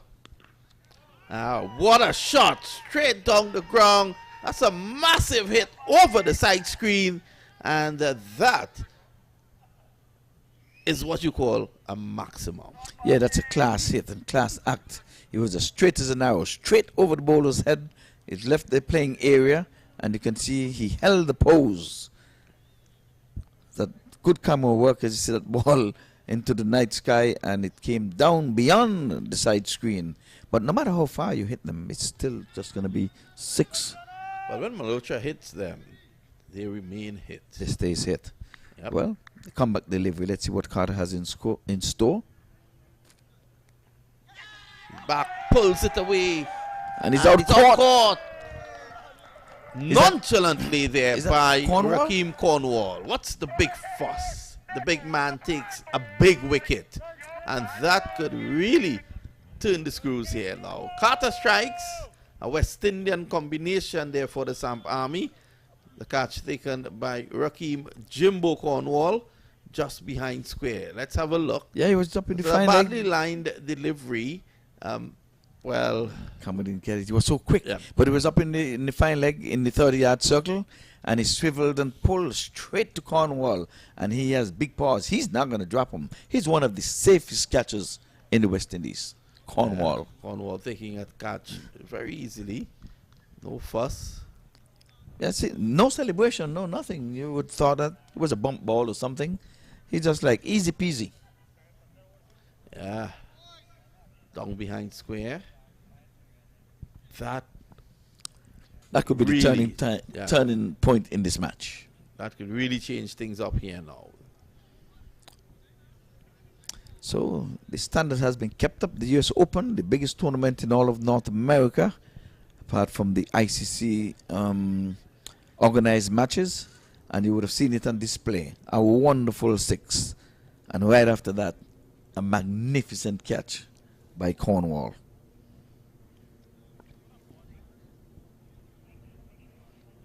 So Jonathan Carter I'm sure he's got to see the back of Malhotra, because he was hitting sweetly. In that short time we were here in the comebacks, he would have hit 2 6s. Well fielded there, young man. You can see the juice setting in. You can see when he went down, you can see some of the earth moving, and it's not because of his weight.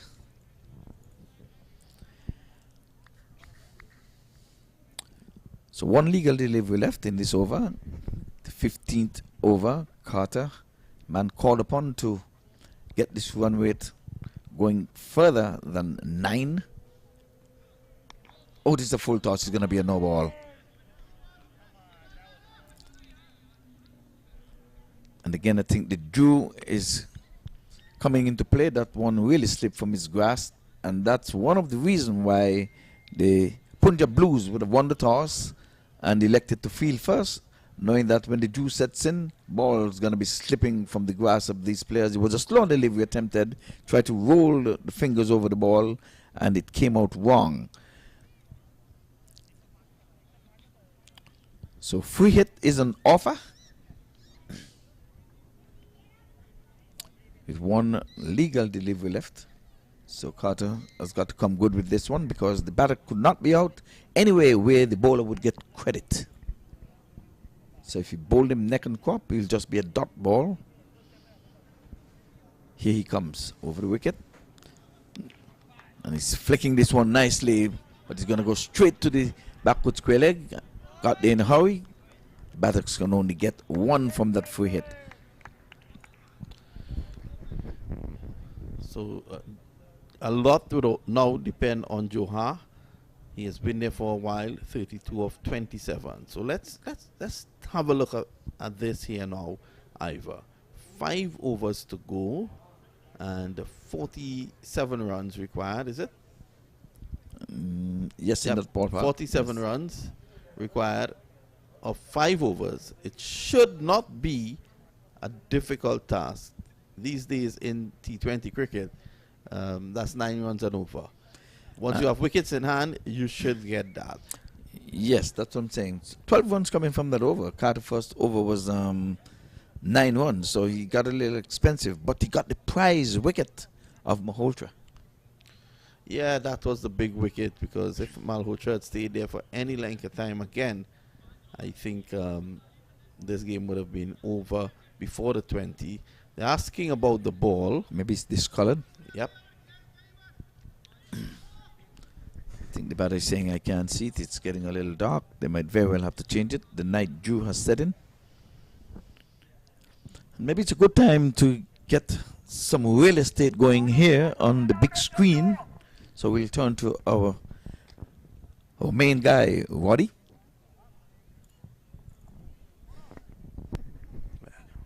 And the Mad Hatter.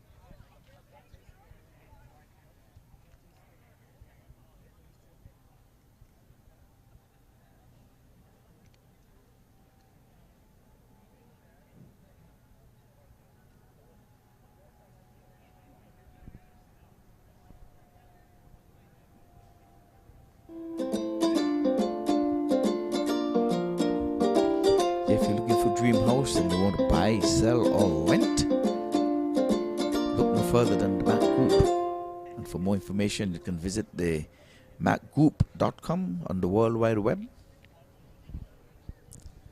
MAQ Group is a real estate investment company. So the MAQ Our goal at Group MAQ USA Group Real is to Estate, provide you with the their goal is expertise to and service invest, you need to do business in giving you today's complex investment market. opportunities and More business information, advice. visit For more MAQgroup.com. information, World Wide Web, MAQgroupusa.com.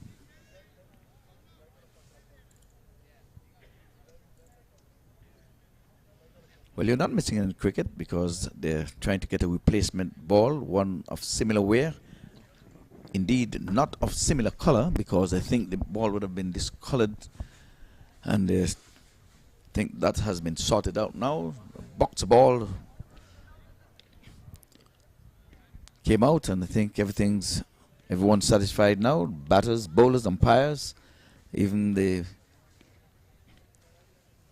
batter wanted to have a look. Said, yes, that's nice and white and hard with a good seam.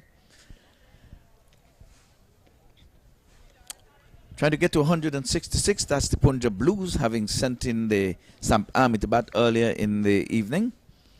Again, want to say good night to all viewers of the MAQ TV. Cornwall goes in bowls, and this time he's turning it around the corner. Cornwall is giving chase and trying to prevent two, which he does.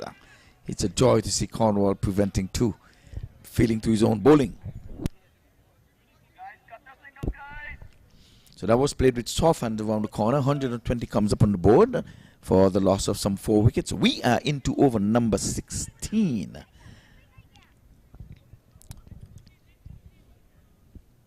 Cornwall bowling round the sticks, down the leg side, and I think they're appealing, and it's not going to be fooling the umpire. That one touched nothing on the way through to the wicket keeper, but it was beautifully taken down the leg side. So Cornwall has been bowling from that angle, going down the leg side. This time he's pulling, and but there's coverage at the deep backward square leg, and ambles through for a single. One, that's all they'll be. The partnership is in its infancy. It's gone to 7. So Cornwall is trying to keep the run weight down. The required run weight has gone up to 9 point something there. It's over 9. Comes in boards. He's charging, and he's coming off the inner portion of the bat, and it goes out to the wide long on for a single. So the boundaries have dried up some since the departure of Malhotra. We would have seen a lovely 6 straight back over the bowler's head and over the side screen. But the very next delivery, he was out caught by Cornwall. He was placed there in the short finding area, and this time he's driving. But the mid wicket is in on it, and it prevents the double. So Cornwall threatened to throw the wicket down, but the keeper was out of position. So I guess that deterred Cornwall from trying to knock those pegs out of the stump, out of the wicket, I beg your pardon, out of the pitch. Partnership of 9, down the leg side, guilty of straying down the leg side to the left-hander. Beautiful deliveries for the right-hander, by the way. So Cornwall has got to get the radar right. In this over, he would have bowled 2 wides. He's straying down the leg side. This time he's flicking this one. He's running out straight to the mid-wicket, and they're taking on the arm of the young man and think he's going to be in a spot of bother. He's out, run out. Don't know why would you want to take a second there when the fielder was onto the ball and throwing it into Cornwall. Cornwall is not going to drop that return. I am telling you, that ball came into Cornwall. Cornwall, you're going to see him up over the sticks in a minute. It was a good throw. Straight to Cornwall. It was a bit high, but Cornwall would have caught him just short of the mark. Good camera work there. My word. Very good. You can see it right there. And they forced it right when the bails came off. The batsman was short. So wicket number 6 goes down. On number 5, I beg your pardon. Wicket number 5. So Cornwall has his over has produced a wicket. They're in search of wickets. Nothing put you behind the clock more than losing wickets.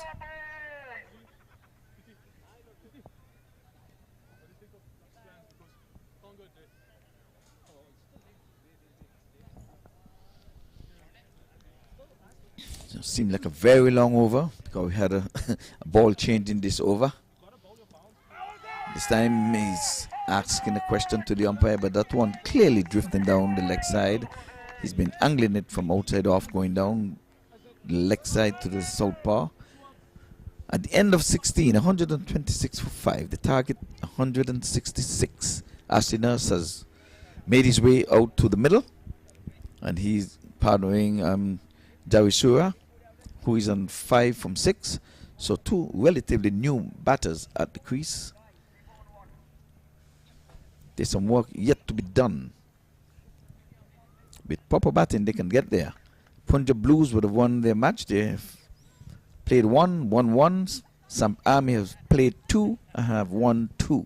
So one of this team are going to be separated in terms of getting into the loss column. We'll watch, we'll wait, and we shall see which one of these two teams are going to go in the L column.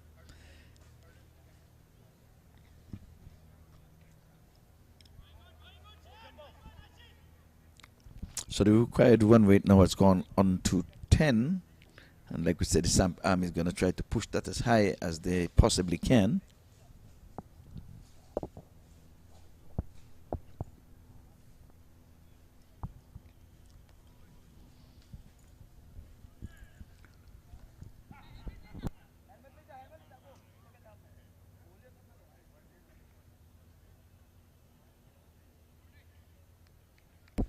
I've been joined here by Sasha, and I think this is my first at bat with Sasha for the day.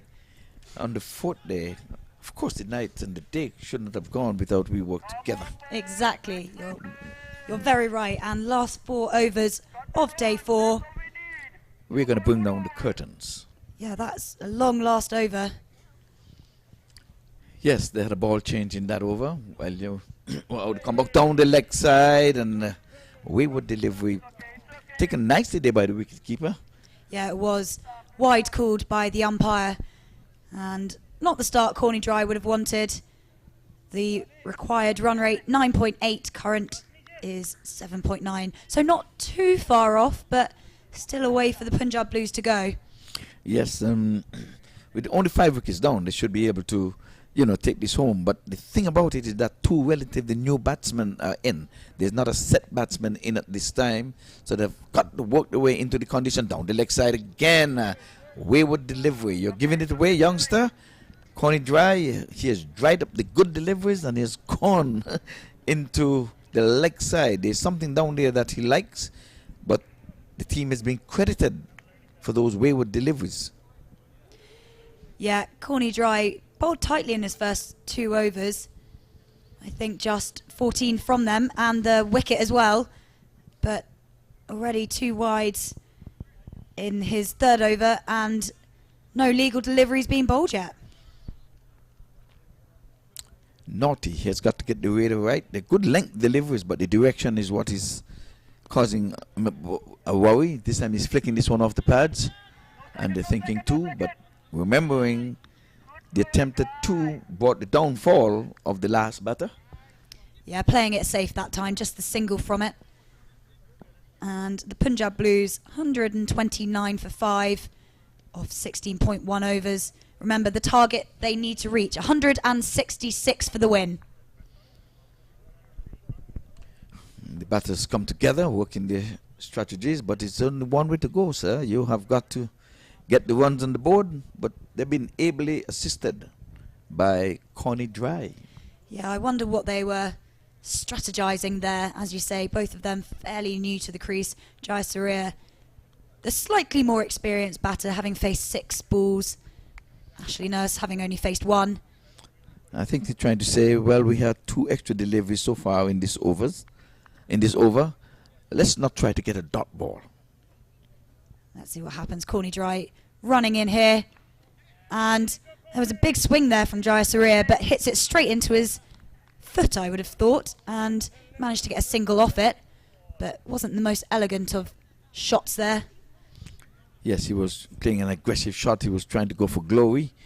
I guess maybe that was the instruction from Nurse that one of us has to go, and probably you should be the one to go since you've been here before me, because he had an attempted aggressive shot.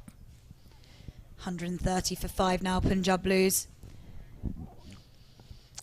Yeah, they'll be delighted to get into the 140s at the end of this over. So let's see if that's what the talk was all about. Let's get out of the 130s and get into the 140 and take it step by step.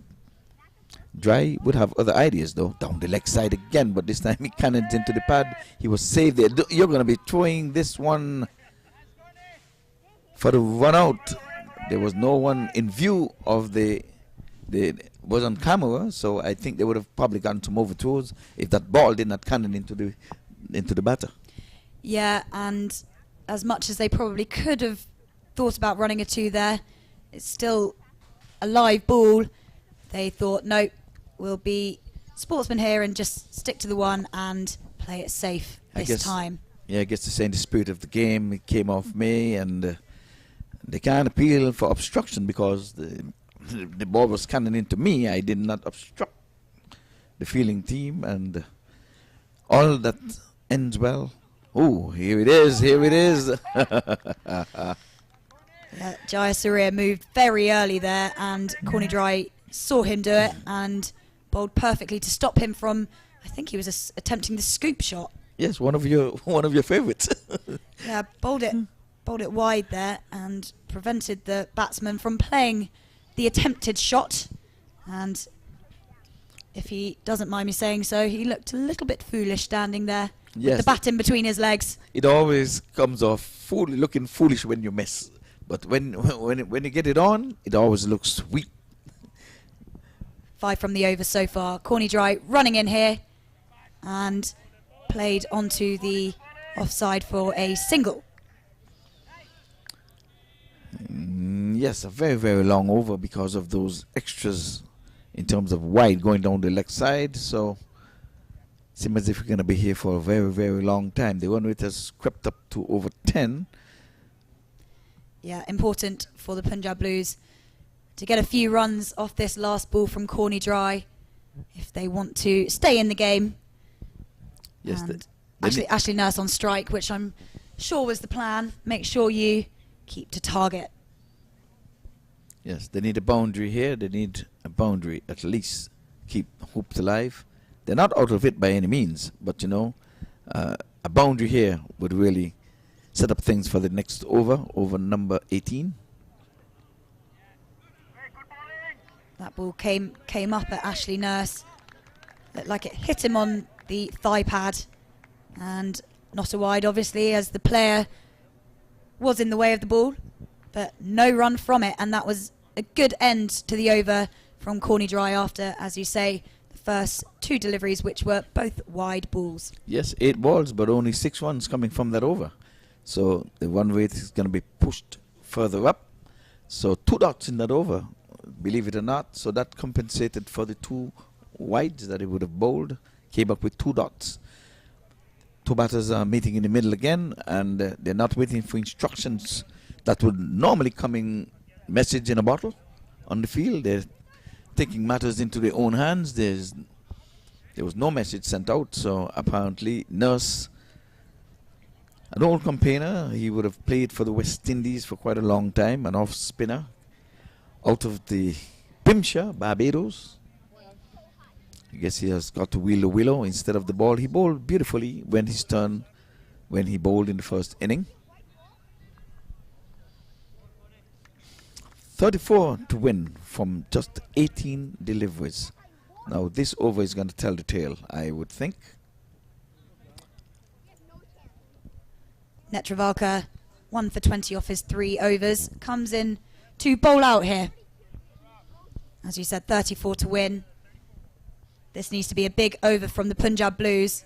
SAMP Army need to keep it tight to keep that required run rate building. But Netravalka Walker is going to bowl him. He's bowled him, knocked him over. We see lights scattered all over the field there. First delivery. Yeah, middle stump right out the ground there. That was a beautiful ball from Netravalka.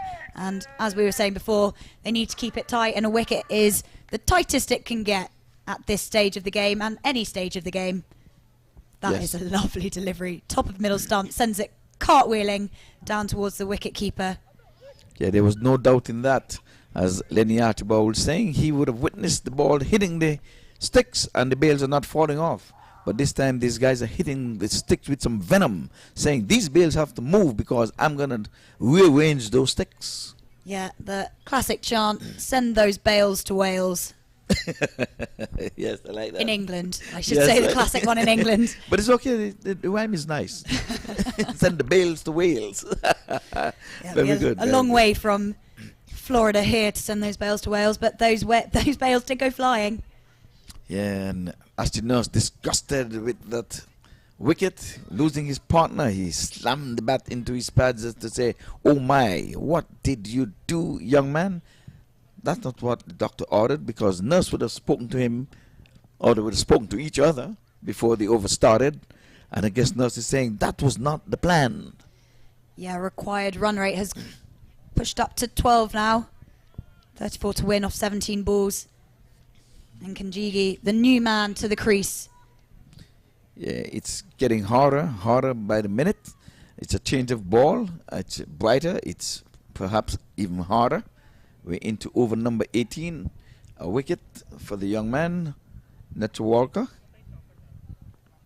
Second delivery of this his final over.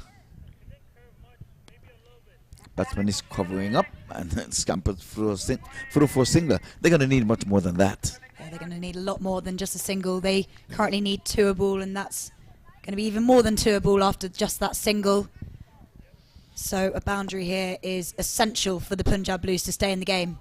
Yes, indeed. We want to say thanks to all the viewers who have stayed with us throughout the day and for the first 4 days. It's an 8-day competition. We go up until Monday next week. But we want to say thank you, and continue to listen to and watch the MAQTV.com. There's always cricket on MAQTV.com. But what you're looking at here is live coming to you from the Broward County Stadium, right here in the beautiful city of Lauderhill.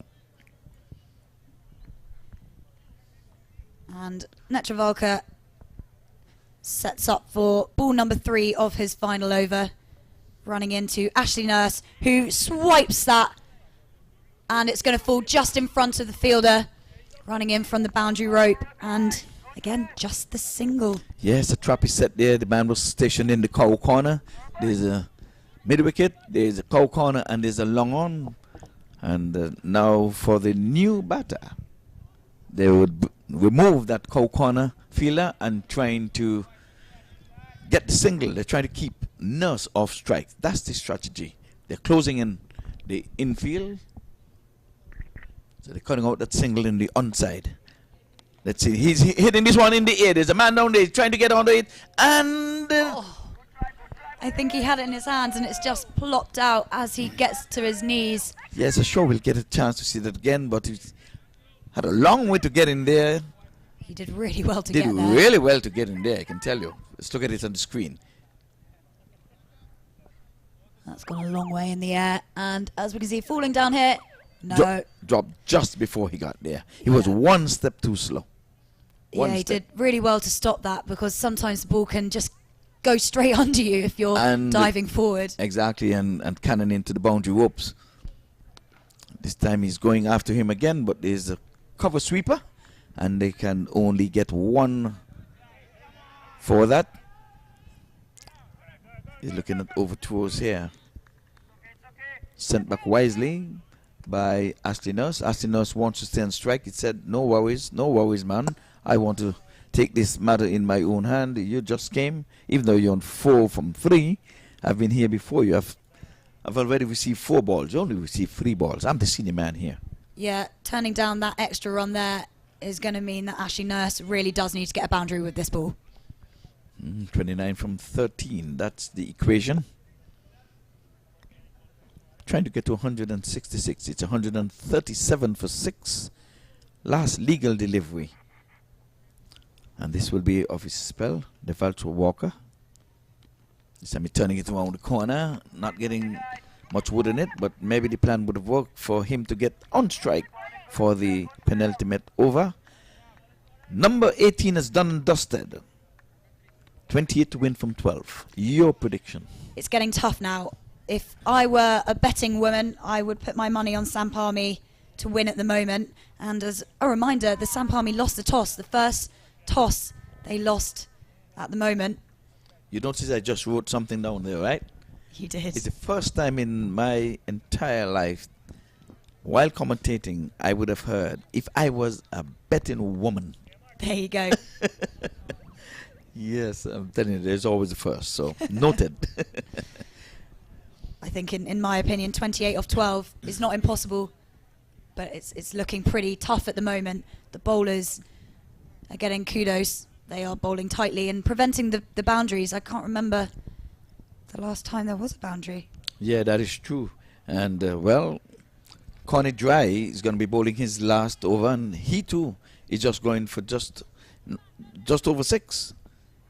6 and over. So the required run rate is about, what, 13 something now? Well, he bouncing now. Bowls. This one is in the air. He's getting a good hold of this one. It's going to go all the way for 6. My Well, word, one of your shots. That looked cool. Yes. Yeah, that was a huge well, not a reverse, sorry, a huge scoop. Yeah, scoop over the wicket keeper for 6. So actually Nurse said, I got this. I got this. Leave it to Beaver. Yeah, that was a big, big shot. Like, as you say, back over, well, not back, over the wicket keeper's head. And again, landing in the SAMP Army base camp. Yes. So let's see the comeback delivery, because that was full down the leg side and Nurse planned it and he executed well. Comes over the wicket and he's going after him again. That's another Yorker gone wrong, but there's a man down there and he fumbles and enable the batters to return for 2.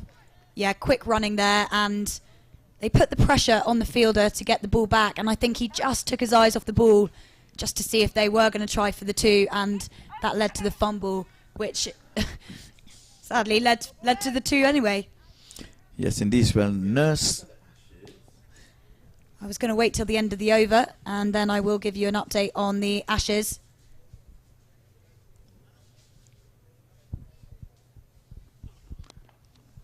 Nurse is tugging this one from outside the off stump, and he's going to find the mid-wicket fielder coming off the boundary. This time they settle for 1. 19 off 9. Punjab Blues 147 for 6 with 9 deliveries left. It's going to be close. It is close. 19 from 9. Anyone can win from here. That 6 really made a big difference. Most definitely from the first delivery. So they're trying to get everything right. The wicketkeeper sending out his instructions, trying to get that man on the right blade of grass. The exact foot should be on that grass. Yeah, another boundary here. Things will be maybe swinging in the Punjab Blues' favour. But that's really good bowling from Corny Dry. And just a single from it. So 18 of the last 8 balls for the win for the Punjab Blues. It's getting tight. If you can bowl 2 good deliveries here now, and you're asking them anything over 15 or up to 15 in the last over, I think it's going to be a hard ass. So these 2 deliveries here is going to tell the tale. Nurse, you need a boundary in one of these 2 balls, definitely. Yeah. And Corny Dry pumping those legs, coming into Ashley Nurse, who swipes at it. And has he found the gap? No, he's found the fielder who stops it on the boundary ropes, and that's really good work from the SAMP Army in the field. I think they managed to get 2 from that ball, but still good fielding, preventing the 2 extras. Now, I hope Nurse is going to put his thinking cap on. I know he wants to strike to begin the 20th over, but he needs a boundary here. So he should just trust his partner to get him on strike, but try to get a boundary here from this last delivery.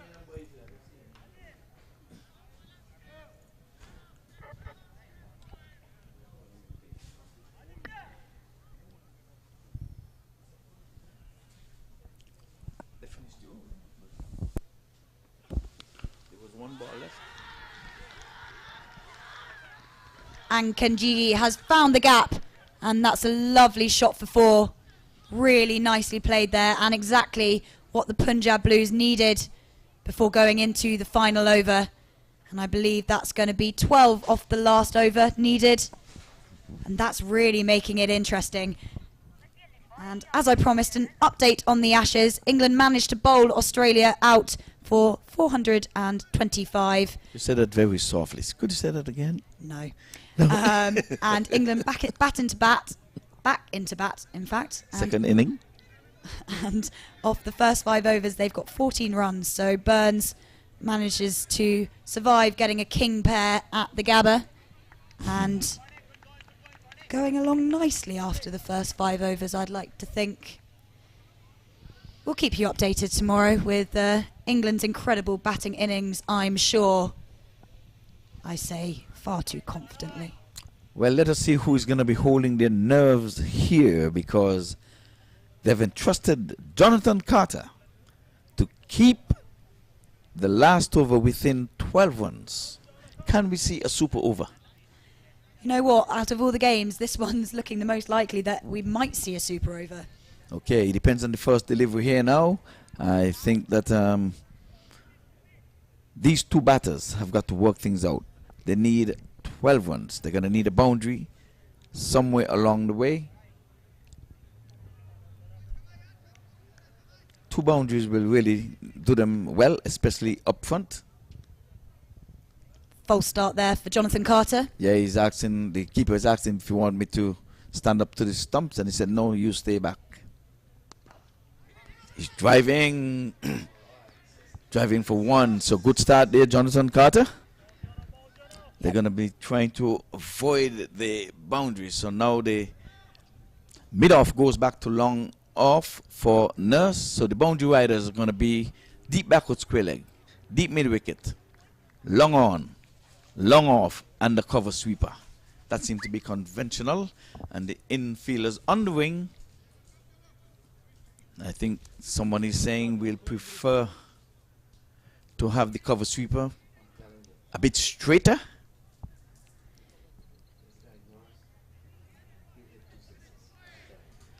So a 6 is needed here to really get things. Okay, they're changing fielders out in the deep, so the better fielder and the faster man is going out, I believe. His legs seem to be longer from our advantage point, so they put him to do the sweeping on the cover boundary. Yeah. They're not worried about singles, they're worrying about the boundaries. SAMP Army taking their time to make sure everything is right before Jonathan Carter starts his run and bowls to Ashley Nurse, who swipes at it, and that's a 6. 6 off the first ball. Second ball, I do apologise, second ball, and it's gone down to 5 to win off 4 balls. Yeah, it was a short delivery. You don't bounce at Nurse. See, it was way short. That was way too short, youngster. He got the treatment. And just so you all know, Lenny has called it. He thinks Ashley Nurse is going to win it. He says he's going to hit 2 6s. That's Exactly. what Lenny said. So 50% of him is right. He's hit 1 so far. They do not need 6 to win. They need 5 to win. So a 6 would be a bonus run. And the SAMP Army in lots of discussions here. Wicketkeeper bowler. Yes, well, there's a sidebar between the wicketkeeper, Jonathan Carter, and Corey Anderson. And Corey Anderson. So sidebar, please. Yeah, no rush, guys. Don't worry about it. Getting everything perfect. Yeah, that one was way too short, to be honest with you. Yeah. And he just extended the arms and picked his spot. And the square leg fielder down there, he thought he was in with a chance, but never to be. Yeah. Nurse hit that one really powerful. I wonder if the pressure just got to Carter a little bit there, and as you say, his length was just off and made it easy for Nurse to just swipe that for 6. And just waiting for the wicketkeeper to get back into position.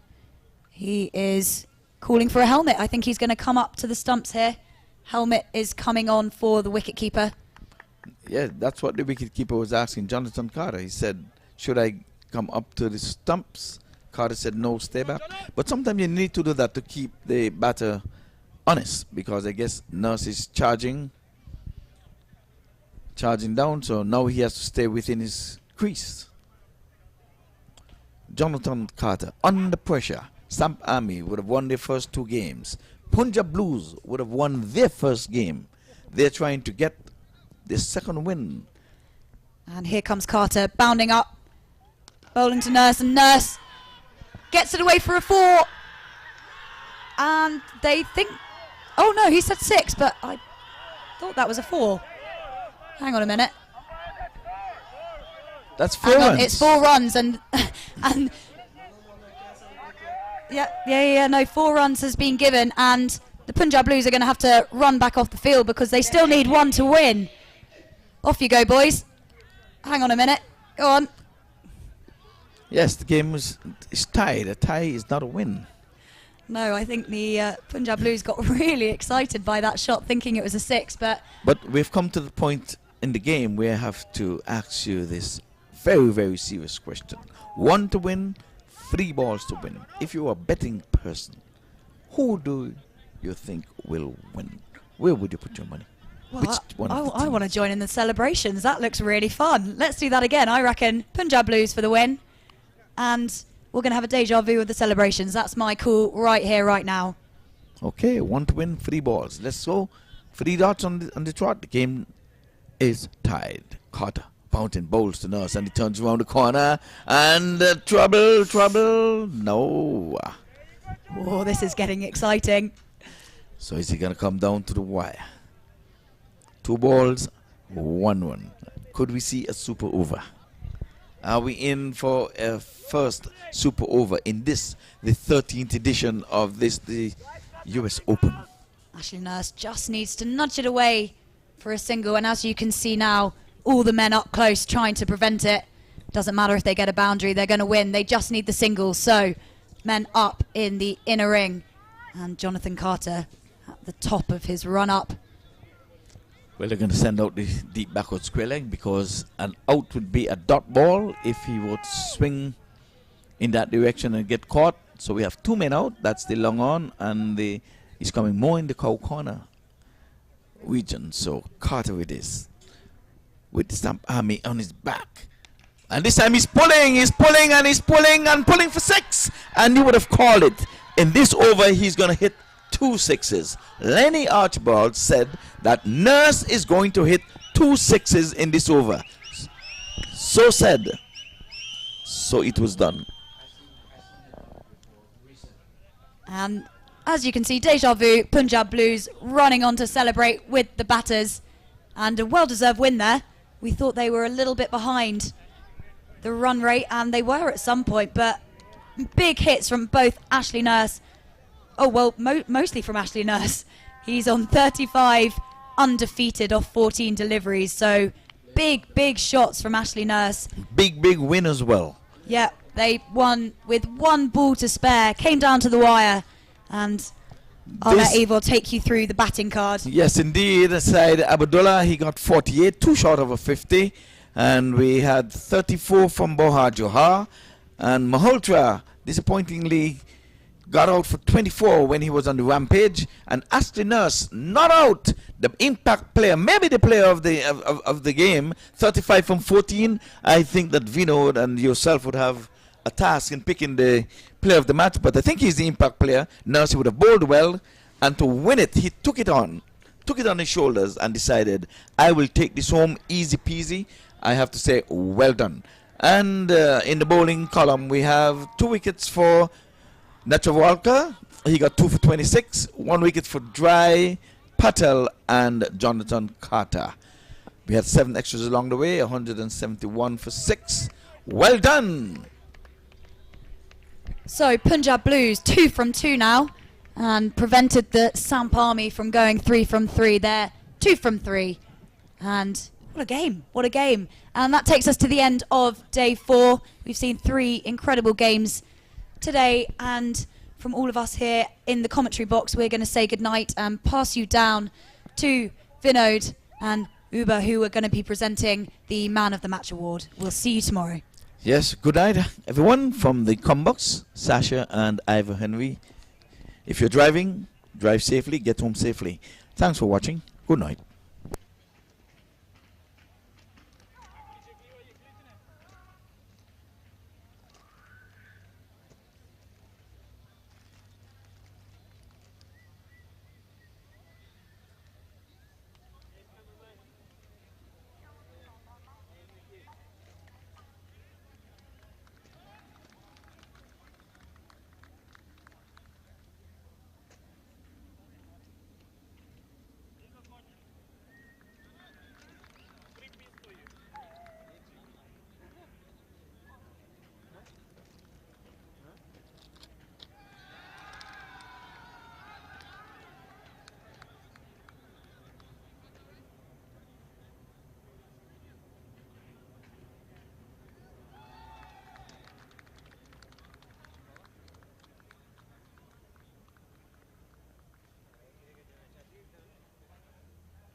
6-7 गेंदा सही नहीं हुई हैं।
Three.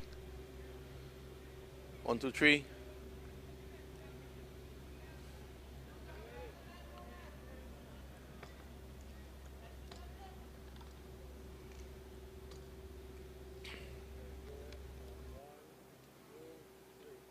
Well, welcome to the post-match presentation, match number 12 of the US Open 2021 tournament. And a great game we saw just now, really exciting by two very good teams, the SAMP Army and of course the good guys from the Punjab Blues. It took a wonderful effort by a West Indian, a Barbadian at that, the West Indies player Ashley Nurse, also well known for his singing. He's not getting time to sing these days, but he let his bat do all the talking and singing tonight. Ashley, congratulations. You are our man of the match. 35 of 14 balls. He also grabbed the wicket, and he's going to receive the trophy from Uba Salim of MAQ TV.